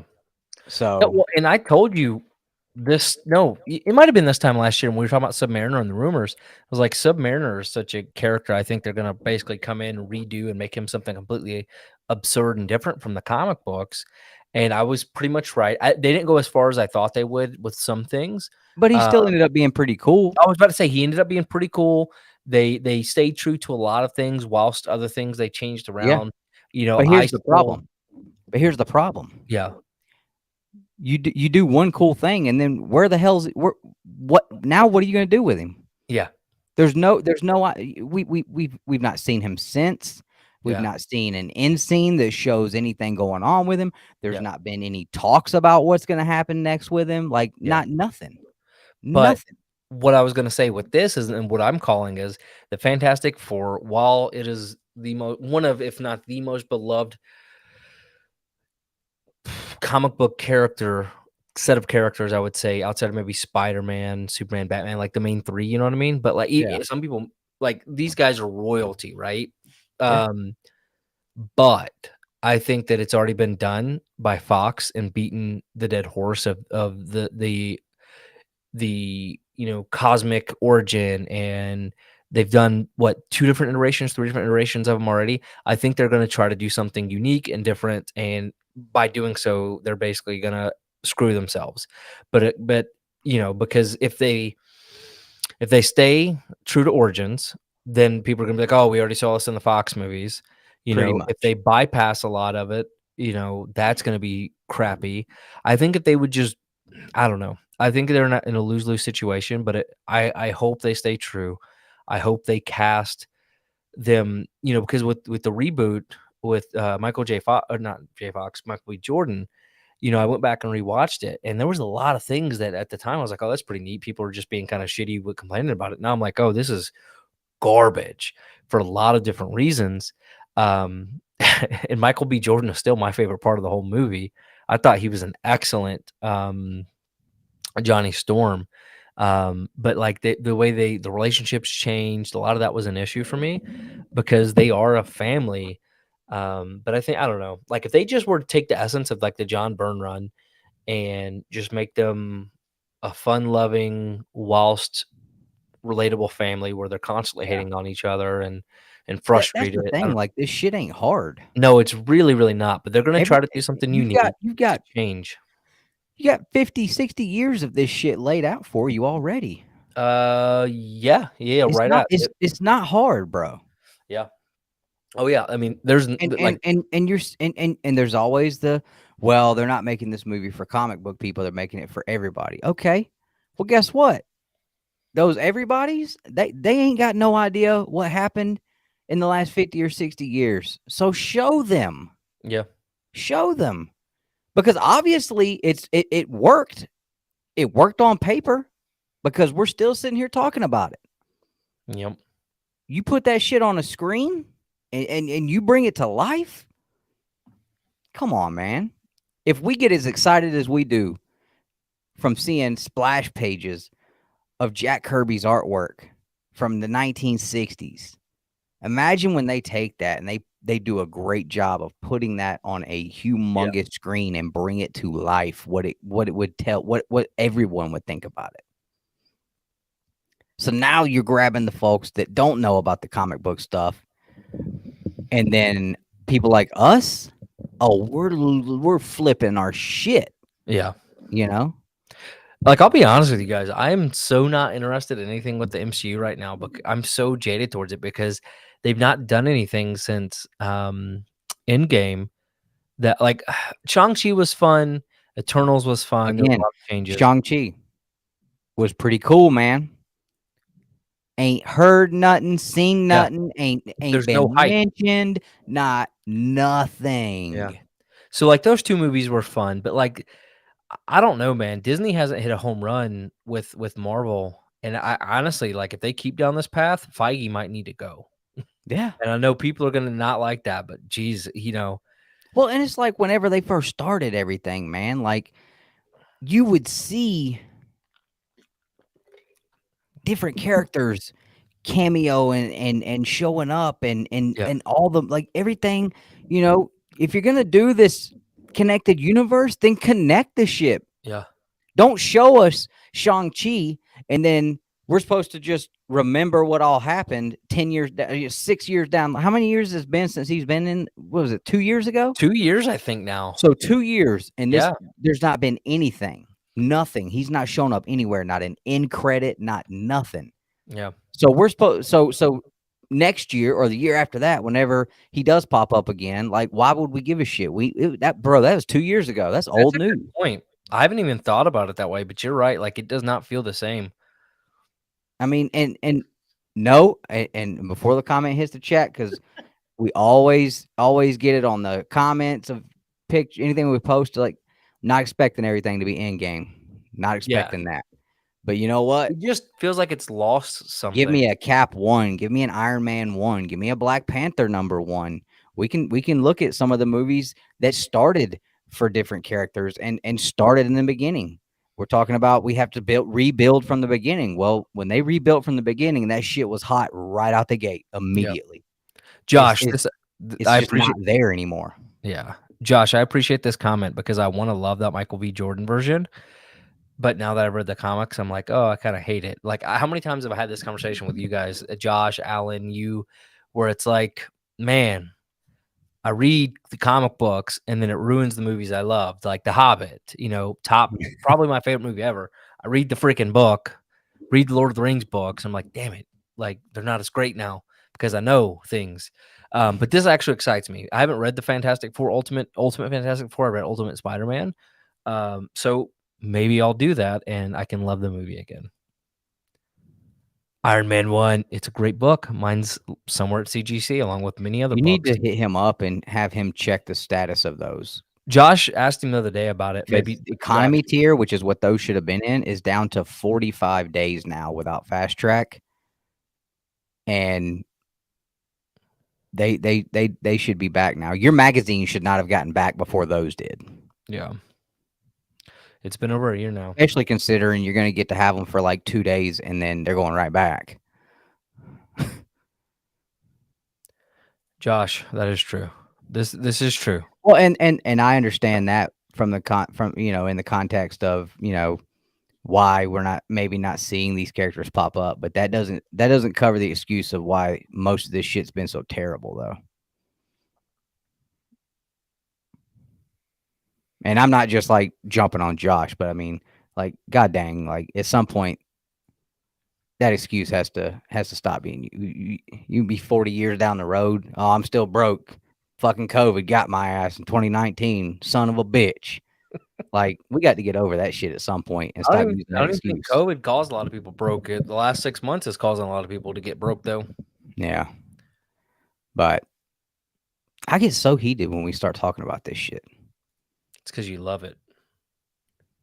I don't think a lot of people get that feeling, but that is truly what it is. But I mean, like COVID didn't have shit to do with why Thor: Love and Thunder was the absolute most garbage butthole movie I've ever seen. You know what's so funny about you saying that is I'm fairly certain, because we used to be the most positive human beings on YouTube about this stuff. Always. Yeah. If it was My something that we couldn't be, then we just didn't talk about it. my villain moment, what do you call it? The moment I was reborn a villain, as Den Wiesel puts. Which, by the way, if you rewatch this, which hopefully you do, I actually really do respect your comment on the video from the Shop Talk with Haven, the one where you sent it to me in a screenshot. Do you remember? Sorry, I was reading Josh's comment. Oh, okay. So it was the screenshot about kind of me reading stuff just so I can form an opinion, and I won't go into it. But you screenshot it and sent it to me. And I was like, well, to be honest with you, he's not wrong. And then Oh, he blamed, yeah. he I blamed it on my do. mustache. I was like, okay, It was when you were talking about. No, I know. I just wasn't yeah. going to bring it up again. Yeah, I know what you mean. Come on now. I was like, you're right. You're right. So if you do rewatch this at some point, like I was like, okay, that's fair. That's a fair statement. But I think my villain, being born a villain. What is it like? My origin of villainy, die a hero or live long enough to. Yeah, I think it was that movie, because they freaking shit all over Gore the God Butcher, and everybody gave me so much trash leading up to that movie. Everybody, because I was like, look, this is a beloved character. I love this character. It's amazing. Blah blah blah blah blah. And then they announce who's going to be playing him. Like, okay. Then they announced his costume, and it went downhill. And I, from day one, I was like, this is garbage. It's going to be garbage. Yeah. Oh no, it's Christian Bale. It'll be great. No, the F it won't. No, the F it won't. I'm telling you guys. Yeah. And then there's not a single human in this world that could defend what they did with that if they actually knew anything about Gore the God Butcher or have read the comic books. I'd rather have my nose stuck to a dead dog's ass for 3 days than watch that movie again. I've never rewatched it. And you know what? If I'm being honest with you, like, even Thor 3, which is still one of my favorite Marvel movies, but after I went back and reread Planet Hulk and World War Hulk and all that. Yeah, I told you, like it should have done that. Yeah, they did. They definitely shit the bed trying to do anything Planet Hulk. That's such a great storyline. Yeah. I'm waiting for it to show up at Josh's. I secretly texted him today, hoping that it was there. I was like, hey, man, is there anything in my box? He said, yeah. I was like, okay, cool. And then we were on the way to go see Mario again. And I was like, are there any omnibuses? And I don't want like my book sitting in the heat for 2 hours. But I was like, okay, maybe it's there. Because I think I sent him the text to order that and a couple other things.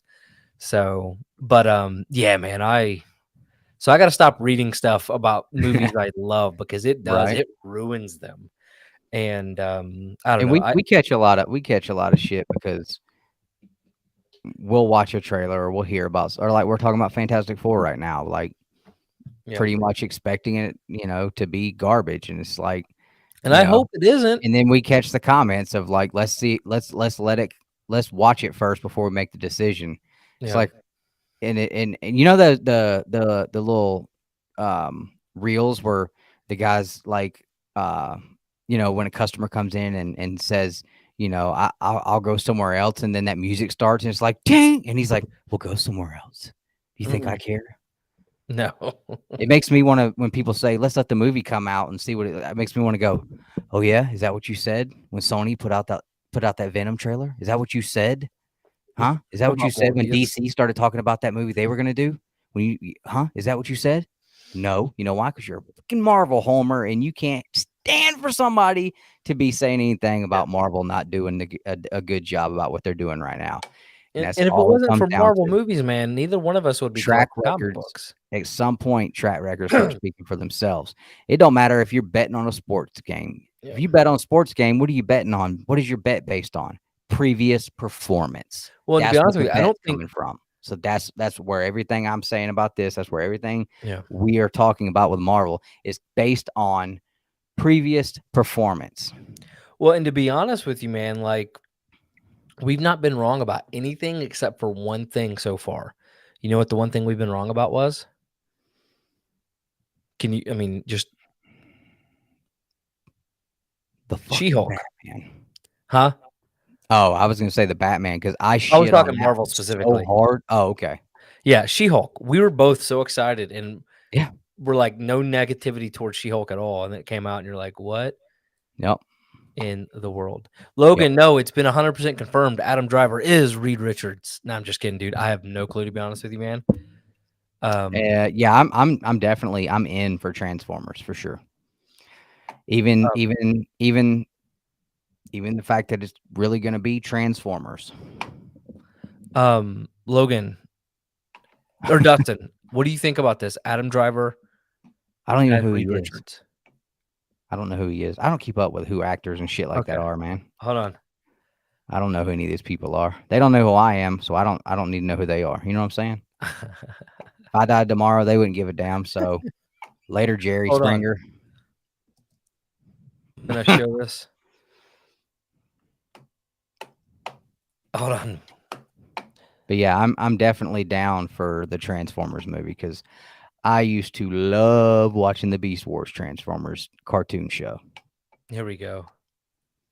Oh, not that one. And I honestly, I haven't been disappointed with any of the Transformers movie. I liked all of them. This I like is Adam him, Driver. that blonde-headed dude. He's funny as hell. This is Adam Driver, Dustin.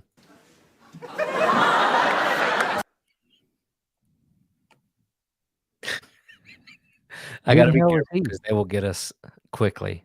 Who the hell? What is he? This is Adam Driver. I see you, man. Hold on. For a living.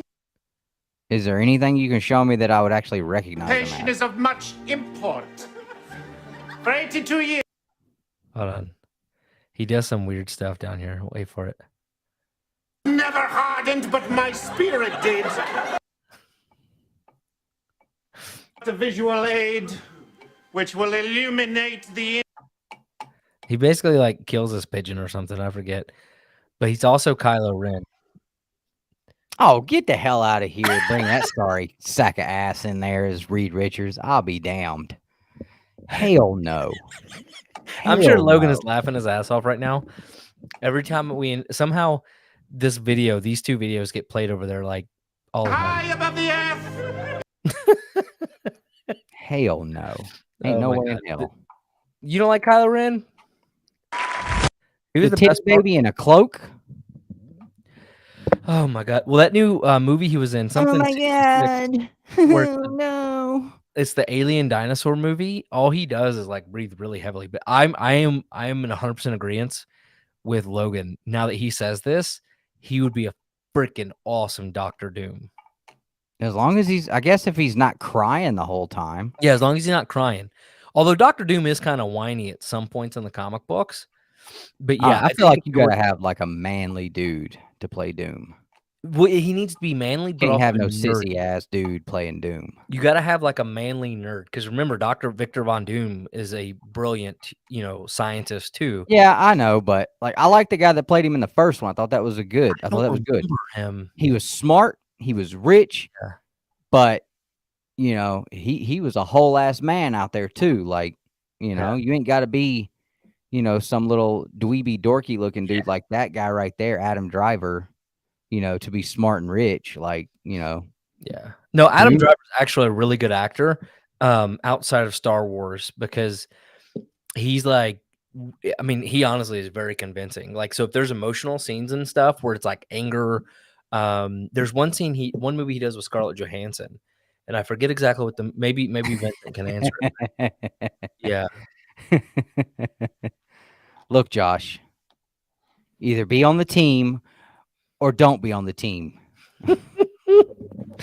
Oh man, I tell you what, man, I was in there today, really eyeballing his Galactus thing he has in there because Frankie's in there. Frankie Ray, she is an awesome Herald of Galactus. I'm getting the 49 soon from Josh. Yeah, it's gonna be here soon.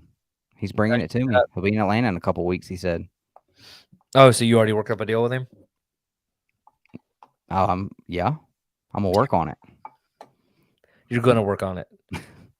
Like as a presser, or you? Nick was getting a little bit testy. He thought I bought it. No, I don't care. Look, dude, buy it. No, we're gonna send it in for grading. Yeah, that's what I figured. What did you think it would grade out at when you looked? I honestly didn't even look at it.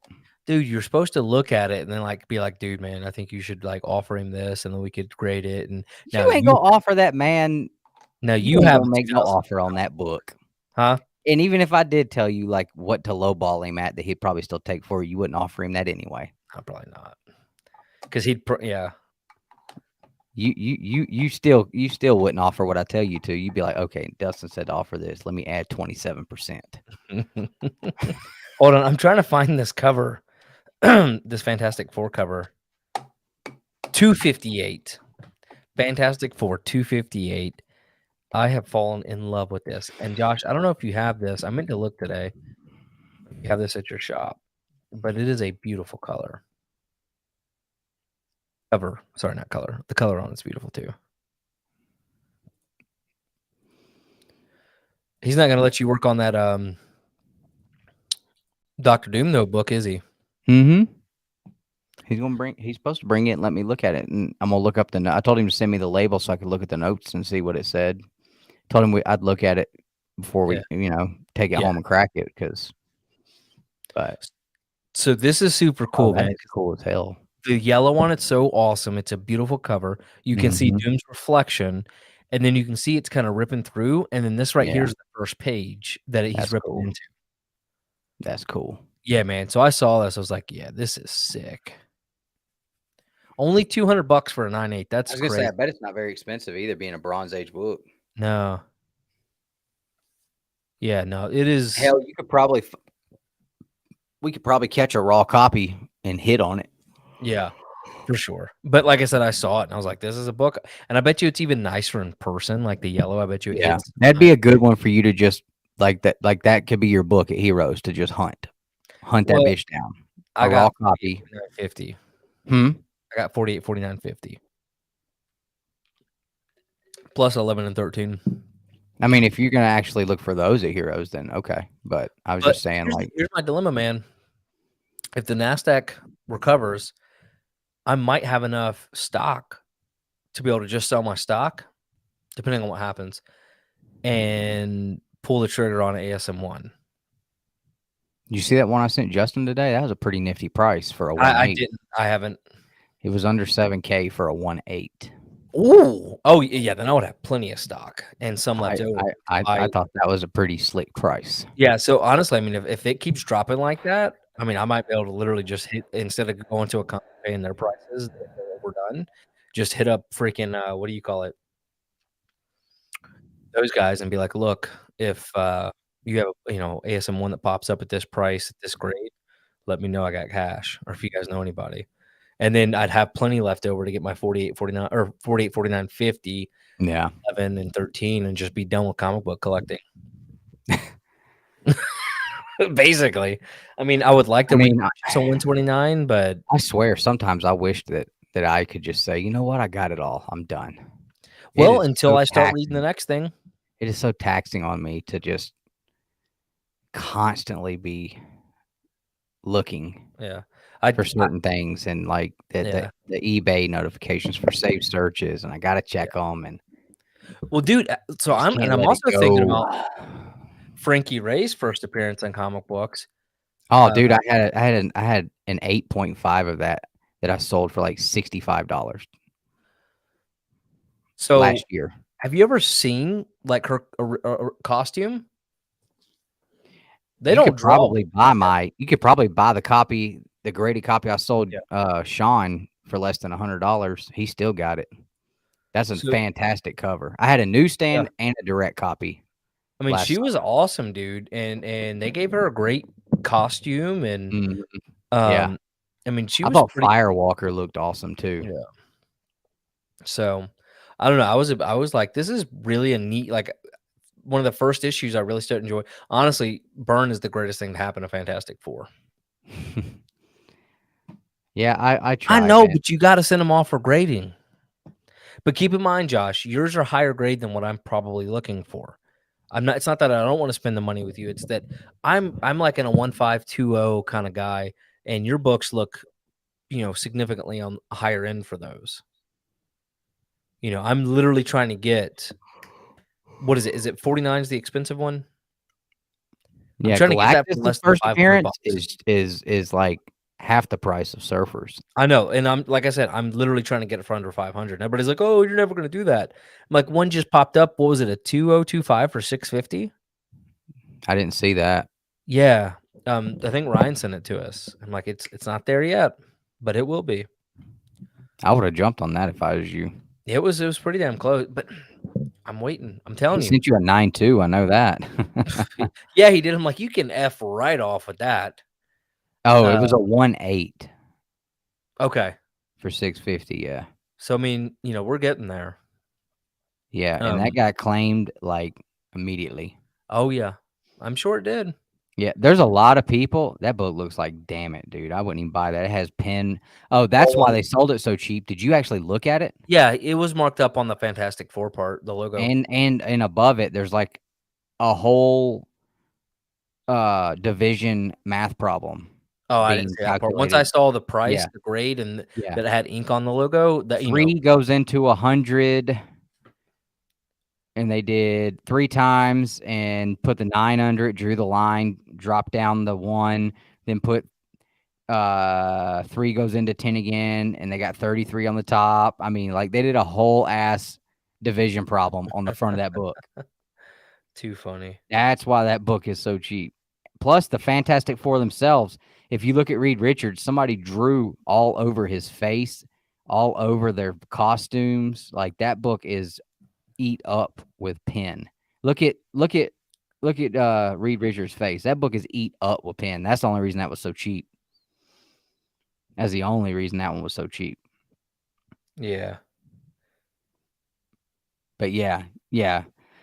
I don't know. I keep going back and forth on whether or not I think we're going to see a whole lot more drop, or when these people that are selling stuff are going to get to the point where like, all right, I'm just not going to sell it right now any lower than this price. Like if it I don't think we're going to get to that point, man. I don't know. Not right now. There's some shit that's lower now than it was before the boom.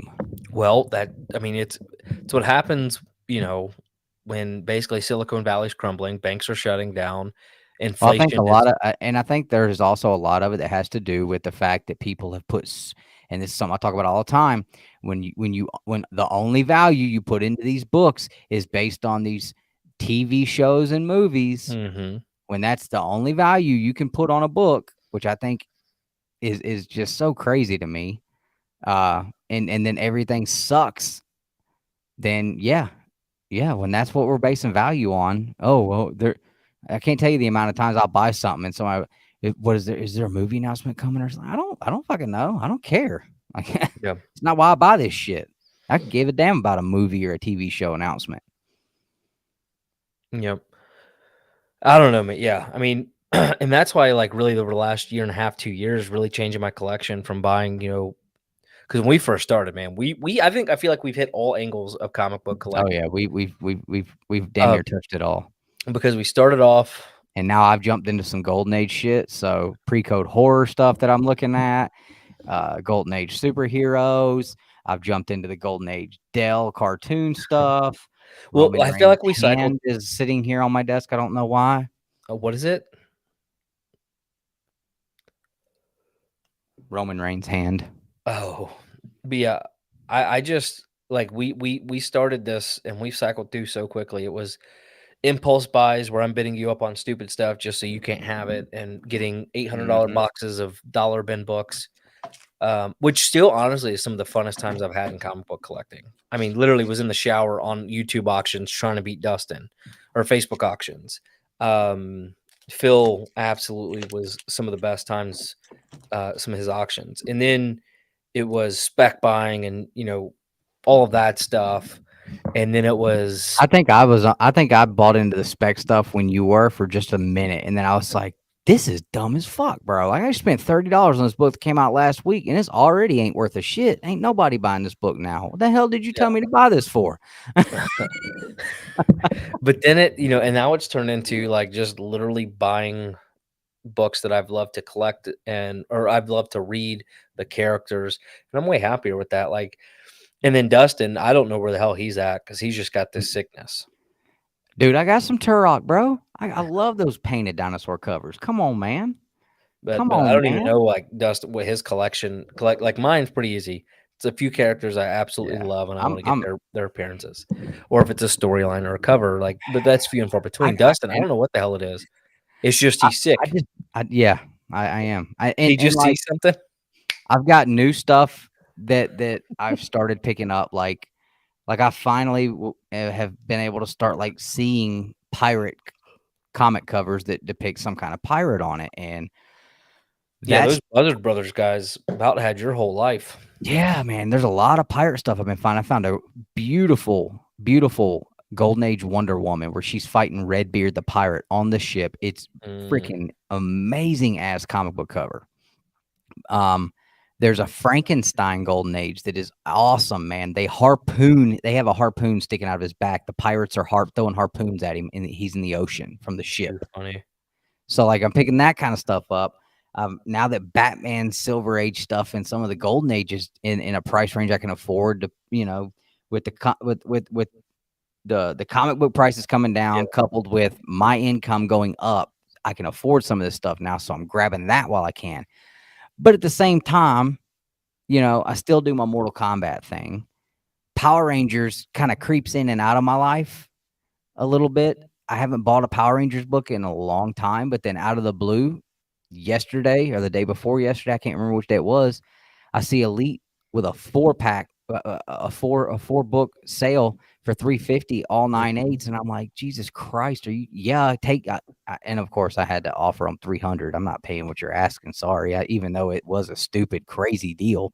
Yeah, Dustin, but have you read these things? The Power Rangers? Yes, I've read all of them. Turok. Oh, the Turok? No, I haven't read any of them. No, Josh, I've only got one or two, but I hadn't read them. I haven't told anybody this, but I have read 5 issues of G.I. Joe comic books. I'm sorry. I bet that was very, very hard to Well, do. it's freaking impossible to get them anywhere and to find anywhere to read them. And so I was able to get the 5 issues, and they were interesting. I mean, not the worst comic books I've ever read, but I definitely see where, like, a 10, 12, 13, 14, 15-year-old boy in the 80s right would have been my jam. Yeah. So, but I did give it a shot. I mean, I've got several little branches on my tree, but I mean, it's still relatively small tree. Like, no, the F it's not. I don't somebody's like, there's a Peanuts book for sale. Yeah, but that falls into one of my newer small branches of like the Dell 4-color stuff, because some of those covers are just, I mean, and that's all Jeff's fault. Jeff got me freaking all over that stuff. Yeah. But, I'm not just going to go out and buy a book because it's a key, even if it's a good, like, I'm not just buying keys just because there's a key. Like, there was multiple keys at Lexington and Huntsville. Yeah. But, when somebody asked, did you buy anything? No. Why not? There just wasn't anything there. Yeah. Well, that doesn't mean there wasn't anything there. There just wasn't anything there for me. Yes, they had some big keys there, but I'm not just buying keys to buy keys. I'm not just buying books to have them and say, look what I got. Like, so I can make a YouTube video and, haha, I got this and you don't. I was on that road for a minute, and, it's just like, wow. Yeah. I bought that book for $800. I could have bought these 4 books that I would have definitely enjoyed having a lot more. So, I've got different branches, and I swing back and forth between them. Every now and then I get back on like a Power Rangers kick, and there's not a lot left in the Power Rangers realm that I really want anyway. Like, there really isn't. There's one main book that is still left out there for me, and that's it. But yeah, I mean, I just swing back and forth between my branches that I got on my tree, and every now and then another little branch will sprig up. But all in all, I just love being around being at these shows and being around all these books and just getting to flip through and look at boxes and not knowing what the hell is going to be behind the book you have in front of you. Like, that's what gets me that's what gets my rocks off. And I used to love that, especially like when you go up to that comic shop in whatever it was. But I think it's been, but I think like you said, the shows you go to, you spend so much time on the filming and stuff. Like, you don't at Lexington, you actually flip through bins and stuff, and you you were enjoying the shit out of the stuff you were looking at and flipping through, but you don't really do it anymore when we go to shows. Well, and because there's only a few books left. I really, only a few books I'm looking for. And that's fine, but that's what I'm saying. Like, if you've already walked around, they're not there, just start flipping through boxes and looking at shit. Like, it's not going to cost you anything. You don't have to pay to do it. But I mean, there's no telling what you're going to flip around and find. Oh man, I really like that. It's $4. Like, whatever. Or even if you don't buy it, it's just finding it, looking at it, and appreciating that it's just something cool you saw. I do that all the time. I see cool shit all the time. Like, I'm not gonna buy it, but I'm glad I got to recognize that it's there. Are you? No, I'm just kidding. I'm just. I mean, I'm messing with you. It's just another part of the hobby that I think is cool. Like, it doesn't cost anything to flip through. There was that 10,000 Mickey Mouse book books in in a Lexington weekend. I really liked.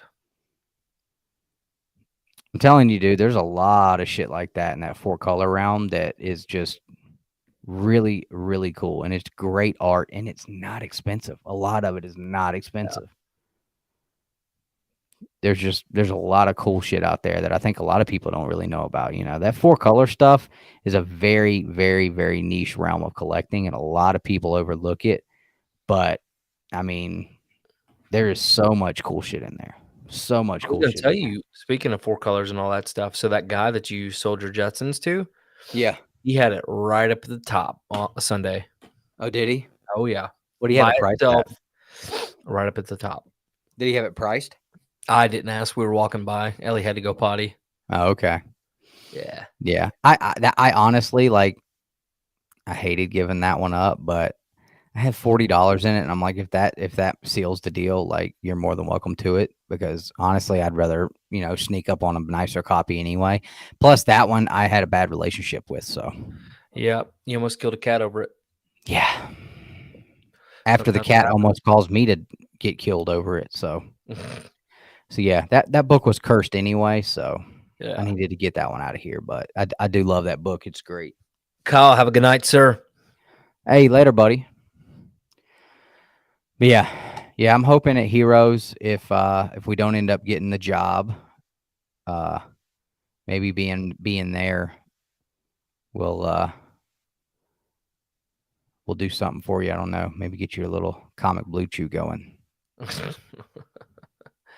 Again, it's not because I'm not, interested in buying books. I'm just kind of slowly waiting and seeing. And if prices still aren't where they're at Heroes, then, it is what it is. I'll just keep waiting.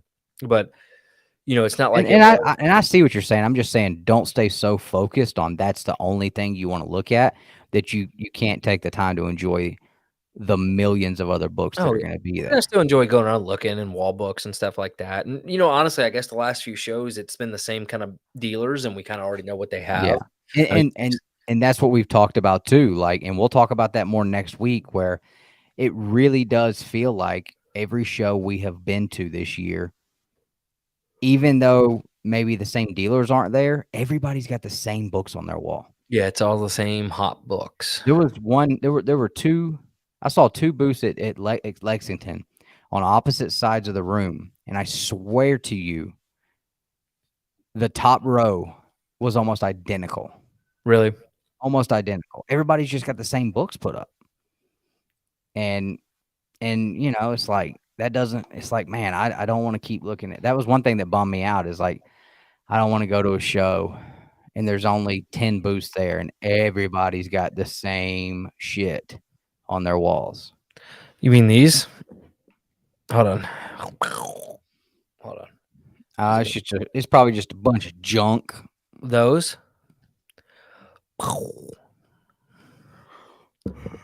Is that what you mean? They're not as cool as these. No, definitely not. They're cooler. They're ice cold. Now I gotta get my camera all separate. Okay, and we're back. You wanna know what those are? Oh god, I feel like we're being taken on a. Oh, why do you have so many books missing? God dang it. What is happening? Everything got all messed up. I don't know. I want to do a top 5 book, but mine are all at TGC. So There we go. My camera's all messed up now. There's only 2 books missing. It was 2 of those Mortal Kombats I pulled Oh. out. But hey, thanks, bottom tier. Appreciate it. nobody give a damn. Like I about said, it. they're not. I didn't do the top most expensive or biggest keys. I just did Yeah. what were my top 5 favorites that day. So, well, I'm tired. We've been on here 2 hours. Let's Hold go. on, I'm waiting to see if Blake wants to see those books. Oh, well, if you're gonna show those, then I'm gonna roll. It will take 4 seconds to flip through them real quick. I'm not Yeah. like you, where I have to give everybody a damn novel every time I show up a comic book on screen. Hey, This mother effer. So let me tell you about how I it got just this. shows So this book, I place a lot more value on mine than you do. this book I bought at Huntsville Comic Con last year from a guy named Larry. Now I wasn't gonna buy it, but then I decided to buy it, but it had a few finger bends. Hey, Justin, I've got a story for every book. I swear to God, he does. Every book in my collection has a purpose.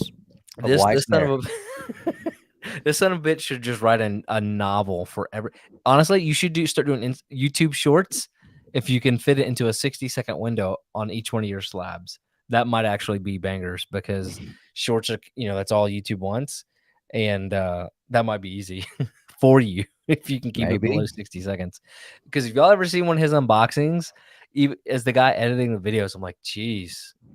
He'll And show I you- even say it at the end of the video most of the time, like, son of a Yeah. bitch, I was trying to make that one like a 5-minute video. Cut all that shit out. It's so funny, dude.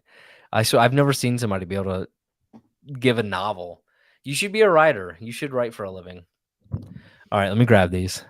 I'm happy with my current gig, actually. What?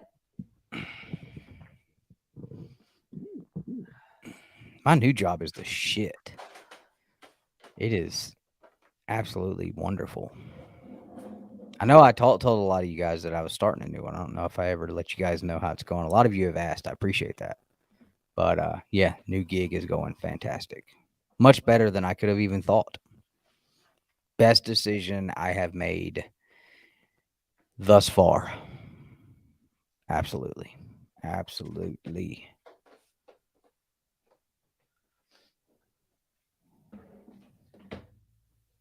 I appreciate it. I appreciate it. Definitely, definitely. I hear that quite a bit.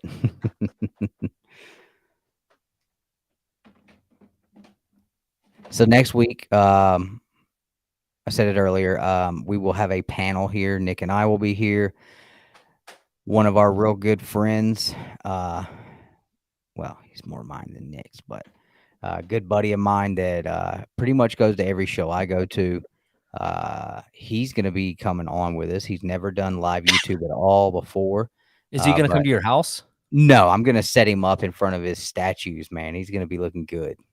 I was going to say he's either got do his that whole, or you should go to his house and y'all he, record he there. he built his, hell no, neither one of us wants to drive that far that late, even 45 minutes. Spend the night.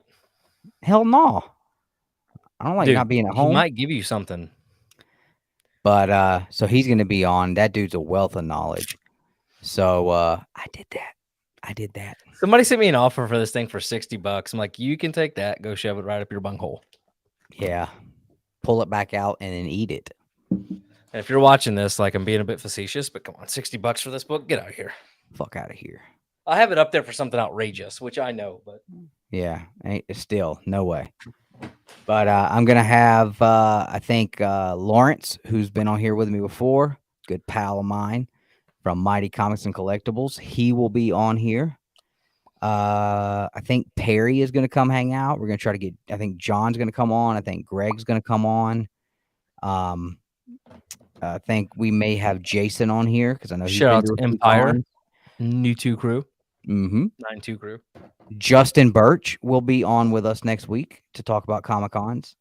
And I'm still trying to get a dealer who's set up at multiple shows because I want to get the dealers aspect too. But I've been trying to lock my man Como Comics down, but he had a show this weekend, so I pushed it the next weekend because Jeff couldn't do it this weekend either. And Como has another show next weekend he's doing. So I'm like, all right. So I'm still trying. I thought about seeing about Mark. I thought about Ballard, but Ballard, I don't know. I don't think he would be up for it. No. He'd just be grumpy. Yeah, which is good. That's why we love him, but he might not be everybody's cup of tea. Now we're getting to the good books. Shout out to Dustin. I got a lot more Spider-Man books. They're just somewhere. Hey, in the shout out to CBC Brian world. Moss. That book right there sparked a bit of a friendship. We've become pretty good pals since I bought that book for you. Well, good. You talk about a book that still hasn't take off. That one right there, I forget I even have this sometimes. right? I think Dude, that book is such horseshit too. Let me explain to you why. Anybody who argues that that book is in the running as a first appearance of the black costume, if you are also someone who does not believe that Hulk 180 is the true first appearance of Wolverine, you are a hypocrite from the dirty depths of hell. Because the only time you see that damn costume inside that book is the very last page in a panel that is about the same size as Wolverine's. So I only bought this because she's Mhm. actually a pretty cool character until they probably have ruined her at some point. She was and that cool 9.8's only dropped down to like 250. What'd you pay for it? less than 300. Oh, so First yeah, slab I ever bought from Josh at Haven Comics, $25. Hey, really dumb story. you're probably still at current value on it. I just like the Spider Slayer. I think I bought this from Steve Hinton.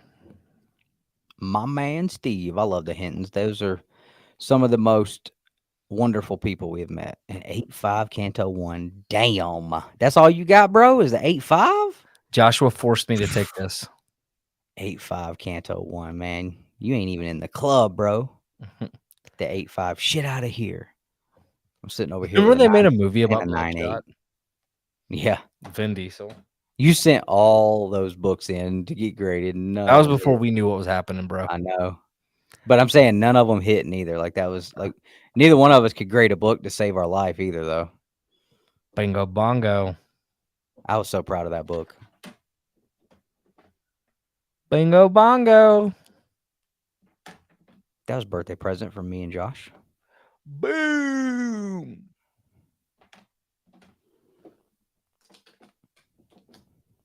Somehow my kid's Band-Aid got in between books. I don't know how that happened. I can't wait for you to get your new ones back so that I can work on those and we can do some good things with them. I forget I have this one. Oh, damn. I forgot you have that too. Yeah. You know, that was like the first reintroduction of the Joker into the Silver Age. I didn't know that about it. I didn't know either. Yeah. I bought it the day he died.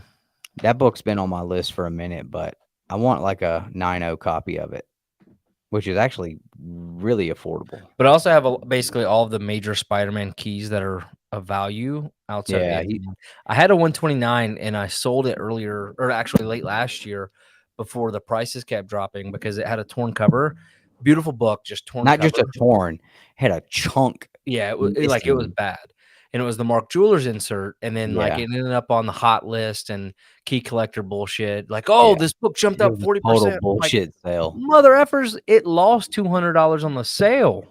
That's how you know you can't really trust the hot list and key Yeah. collector because And there's no way to even it being even and even if you don't even look at like what Nick paid for it, you cannot compare a book sale from 2016 or whenever it was, because the last time that book had sold in that grade, there was a Mark Jewelers. It was like way before the comic boom and all that shit. So you can't even compare that the two prices. Like it is absolutely was not a high sale. No. And again. So Yeah, I hear you. I used to be that way too. But I have an ASM 50, Iron Man 1, 14. You have a 31. You have Hey Josh, have we heard from Larry about any of them lately? Have a good an night, Joshua. annual one. Yeah. And that's all of them, yeah. That Black Cat. Yeah, Black Cat, which is Hobgoblin.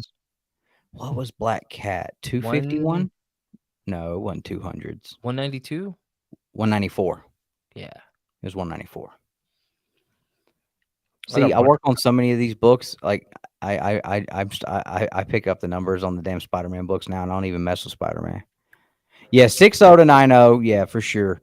When you start looking anywhere from like a 2.5 to like that 5.5, even up into like the 6.065 range, it is muddy waters. Muddy water for sure. Anytime I work on a book and I put the estimated grade down, if it's in that muddy water area, and I'll always put like a 5.0 to a 5.5 or a 4.5 to a 5.0. And when I get the book back for the customer, or the customer gets it back, they let me know what it got. Anytime I'm like right on it, it just makes me feel hard as hell right there, man. Like, love it. Just because it gives me more confidence in my ability, and it kind of solidifies like, all right, I know my shit. So Because sometimes I'll write these grades down and I'm like, shit, man, like I don't know. I could Well, be wrong. our grandmother just texted us, me. You know Oh, what she yeah? said? She goes, "You have a reverse Hitler mustache." I just gave that a name. I thought it was funny. Like, do you Well, understand? I hear that every day of my life. Get out of here.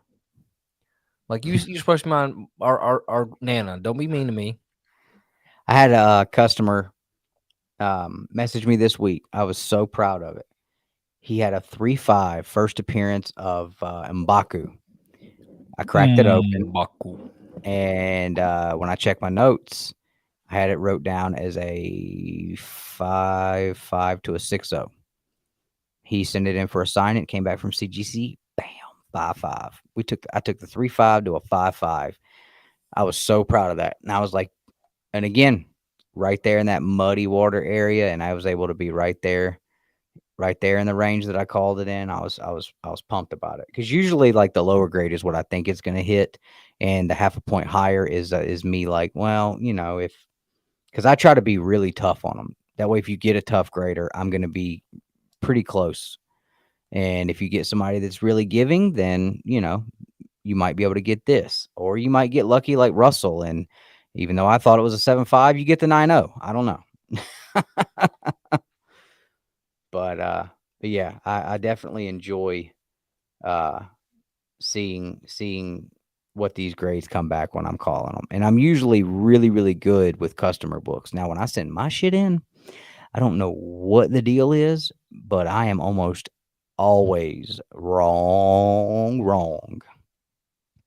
I mean, I will think I have a 7.5 in my hand, and that shit'll come back a 6 or a 5.5, and I'm like, why? How the hell does this happen? Of course, I flip it over and I see, oh, okay, well, there's a humongous finger bend in it. That's one thing you guys got to be careful of right now. I've said a million times, CGC has orangutans handling books, and they do not give a shit. I had a book, A Tale of Suspense. I forget what issue it is, but it's the first time you see the new Iron Man suit with the red and the yellow. Now, this book was a 2.5, and I called it being a 3.0, maybe a 3.5. It had a detached centerfold. I opened the staple up, reattached the centerfold, didn't add anything.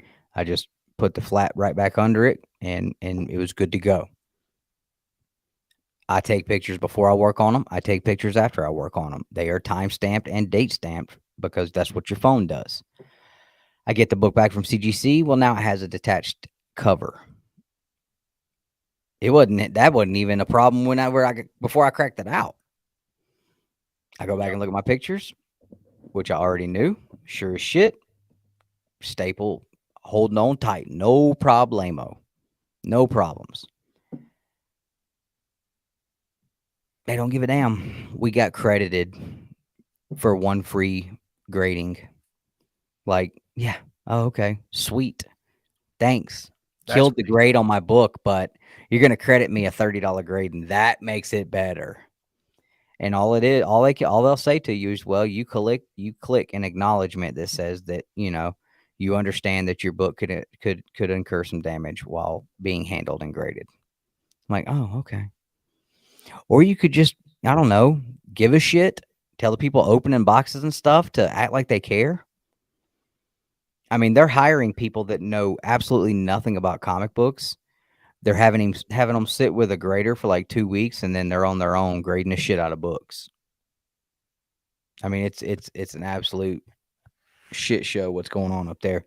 We have books come back. I mean, between me and my buddies that we use it all. We all use the same account. We have anywhere from 15 to 30 books come back a week, and I mean, it is just damaged books left and right. Jeff had one come back that had a huge crease on it. I mean, if me or Jeff or Britt pressed it, like there ain't gonna be nothing left on it when we're done with it. When it comes out, it's done. It's good. There ain't a crease. There ain't a nothing. Not a finger bend. Nothing. So when it comes back with them, we know where the hell it came from. And it has been extremely consistent that's been happening with CGC a lot lately. So they are definitely back on the bullish. And it's like every time they get into where they're doing a real shitty job, that's when they want to increase the prices. And I'm like, how's that work? You guys were doing great for like a solid 8 months. And then all of a sudden you start messing shit up again. Like, I've been seeing a lot of people getting books back, and their Batman books and their Spider-Man slab, the labels are swapped on books left and right coming back. I've been seeing that pop up a lot again. I'm like, how do you guys just go in and out of these routines of doing a really good job of your quality control and taking care of these books, and then out of nowhere you're doing a real shitty job with it? There was somebody, and I forget who was talking about it. I think it might have been who was it?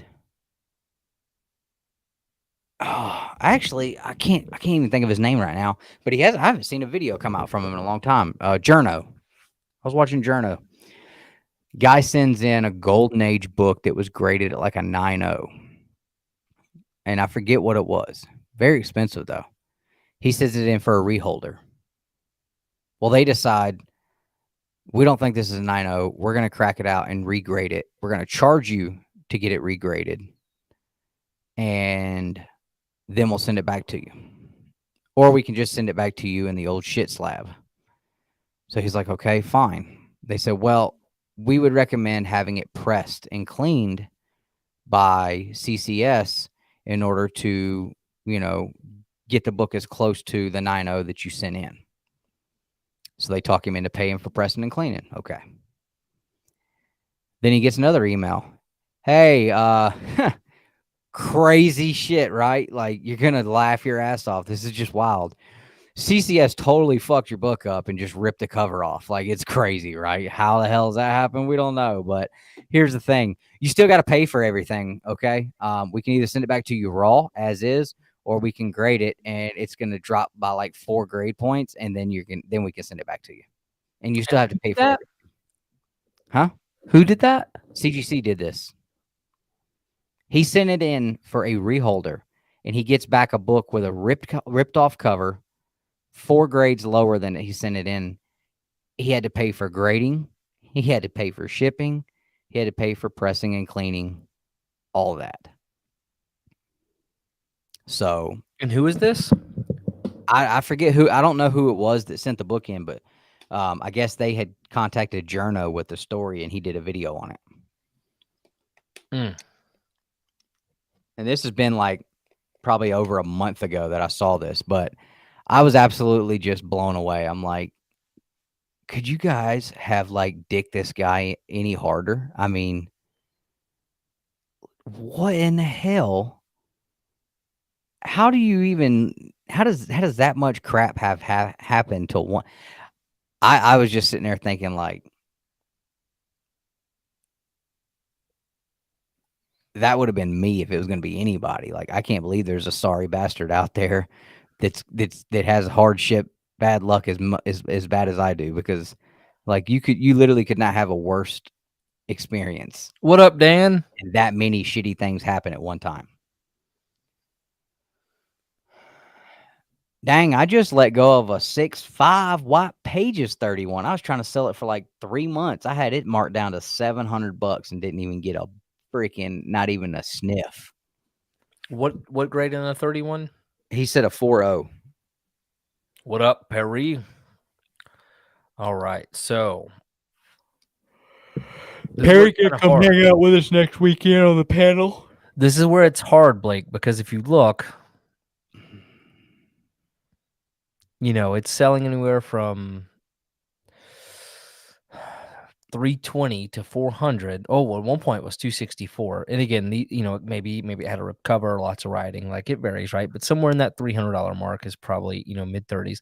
But then you look at this 4.5 Yeah. and same thing, it's in mid 300s. You look at a 5.0, that's where it really jumps. So honestly, you probably find you a 4.5 for around the same price What's as the a 4.0. 6.5 going for right now?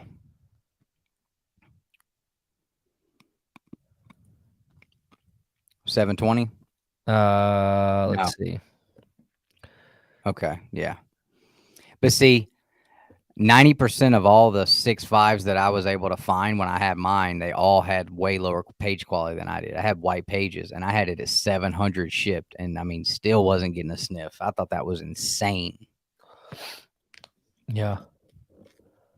I don't know, guys. Yeah. So I'd probably still shoot for, you might be able to find a 4.5 for around House the of same Secrets price. 92. That's one I would like to end up with, Yeah. but I've probably seen 3 copies total at the shows. I've been to like 6 shows this year. I've probably seen 3 copies total. Like that book's gotten real hard to find at shows. A lot of people I think are just holding on.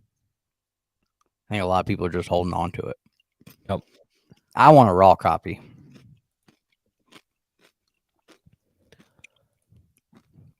A lot of books I'm not trying to buy graded. Because I like to be able to work on my own books now. I don't want to have to. I don't want to work on something that's already been worked on by somebody else. Yeah. Iron Man 1's pretty affordable.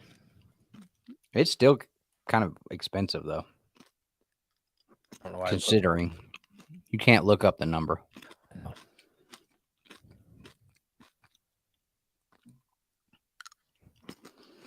Batman Adventures 12 has gone back up to around $3,000. Oh yeah. Mm-hmm. Bobby's taking that one to the bank, ain't he? Oh, he already moved that. He moved that like not even a month after I sold it to him. He said. I sat and apologized to him for like 15 minutes. I felt so bad about those 3 books I sold him. Why? Because all of them took a shit not long after I sold them to him. But he said he did okay on them, so. But Bobby's such a sweetheart, he wouldn't tell me anyway.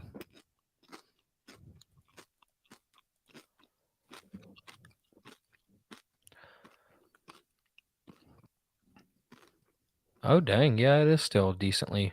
Mm-hmm. Wow. Like That that is- one, I would love to have like an 8 or a 9.0, but I don't want to pay $1,000 for it. I don't remember what I paid for mine. I know I had it down to 300 for you, and you didn't take it What? on yours. You paid him like $30 more. Oh, I don't remember. But it was like somewhere around like 320 or 300 and something by the time you paid him. So as long as it comes back a 3.0, I'm fine. Yeah, I mean, it was a decent copy. So, what is it going for in a 9.0? Probably almost $3,000, I bet. 23.51. Oh, okay. Only one sale. Somebody asked about what? ASM 14? I don't want to look that one up. I mean, I will. Oh, yeah, let's look it up because that one has went. I spent bukus of money on mine. I'll look it up for you. Just because you asked nicely. That one has definitely dropped. I was looking at them. Bro, you can scoop. What grade, Blake? You can scoop a goblin. Looking like the 2530 because I think that's where yours is. You dropped 2 racks on yours at least, I think. Good Lord, Dan.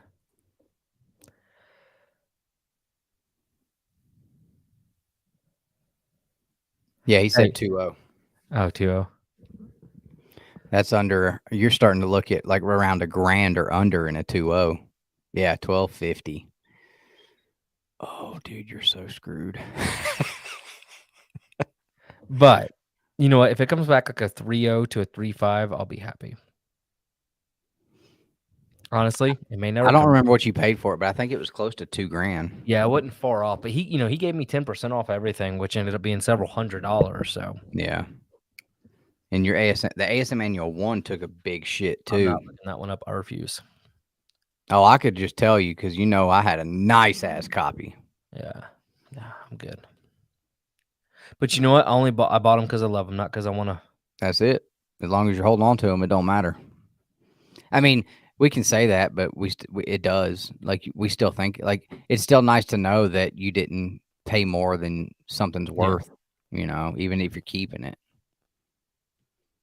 But I mean, honestly, I can't look at one book that I have.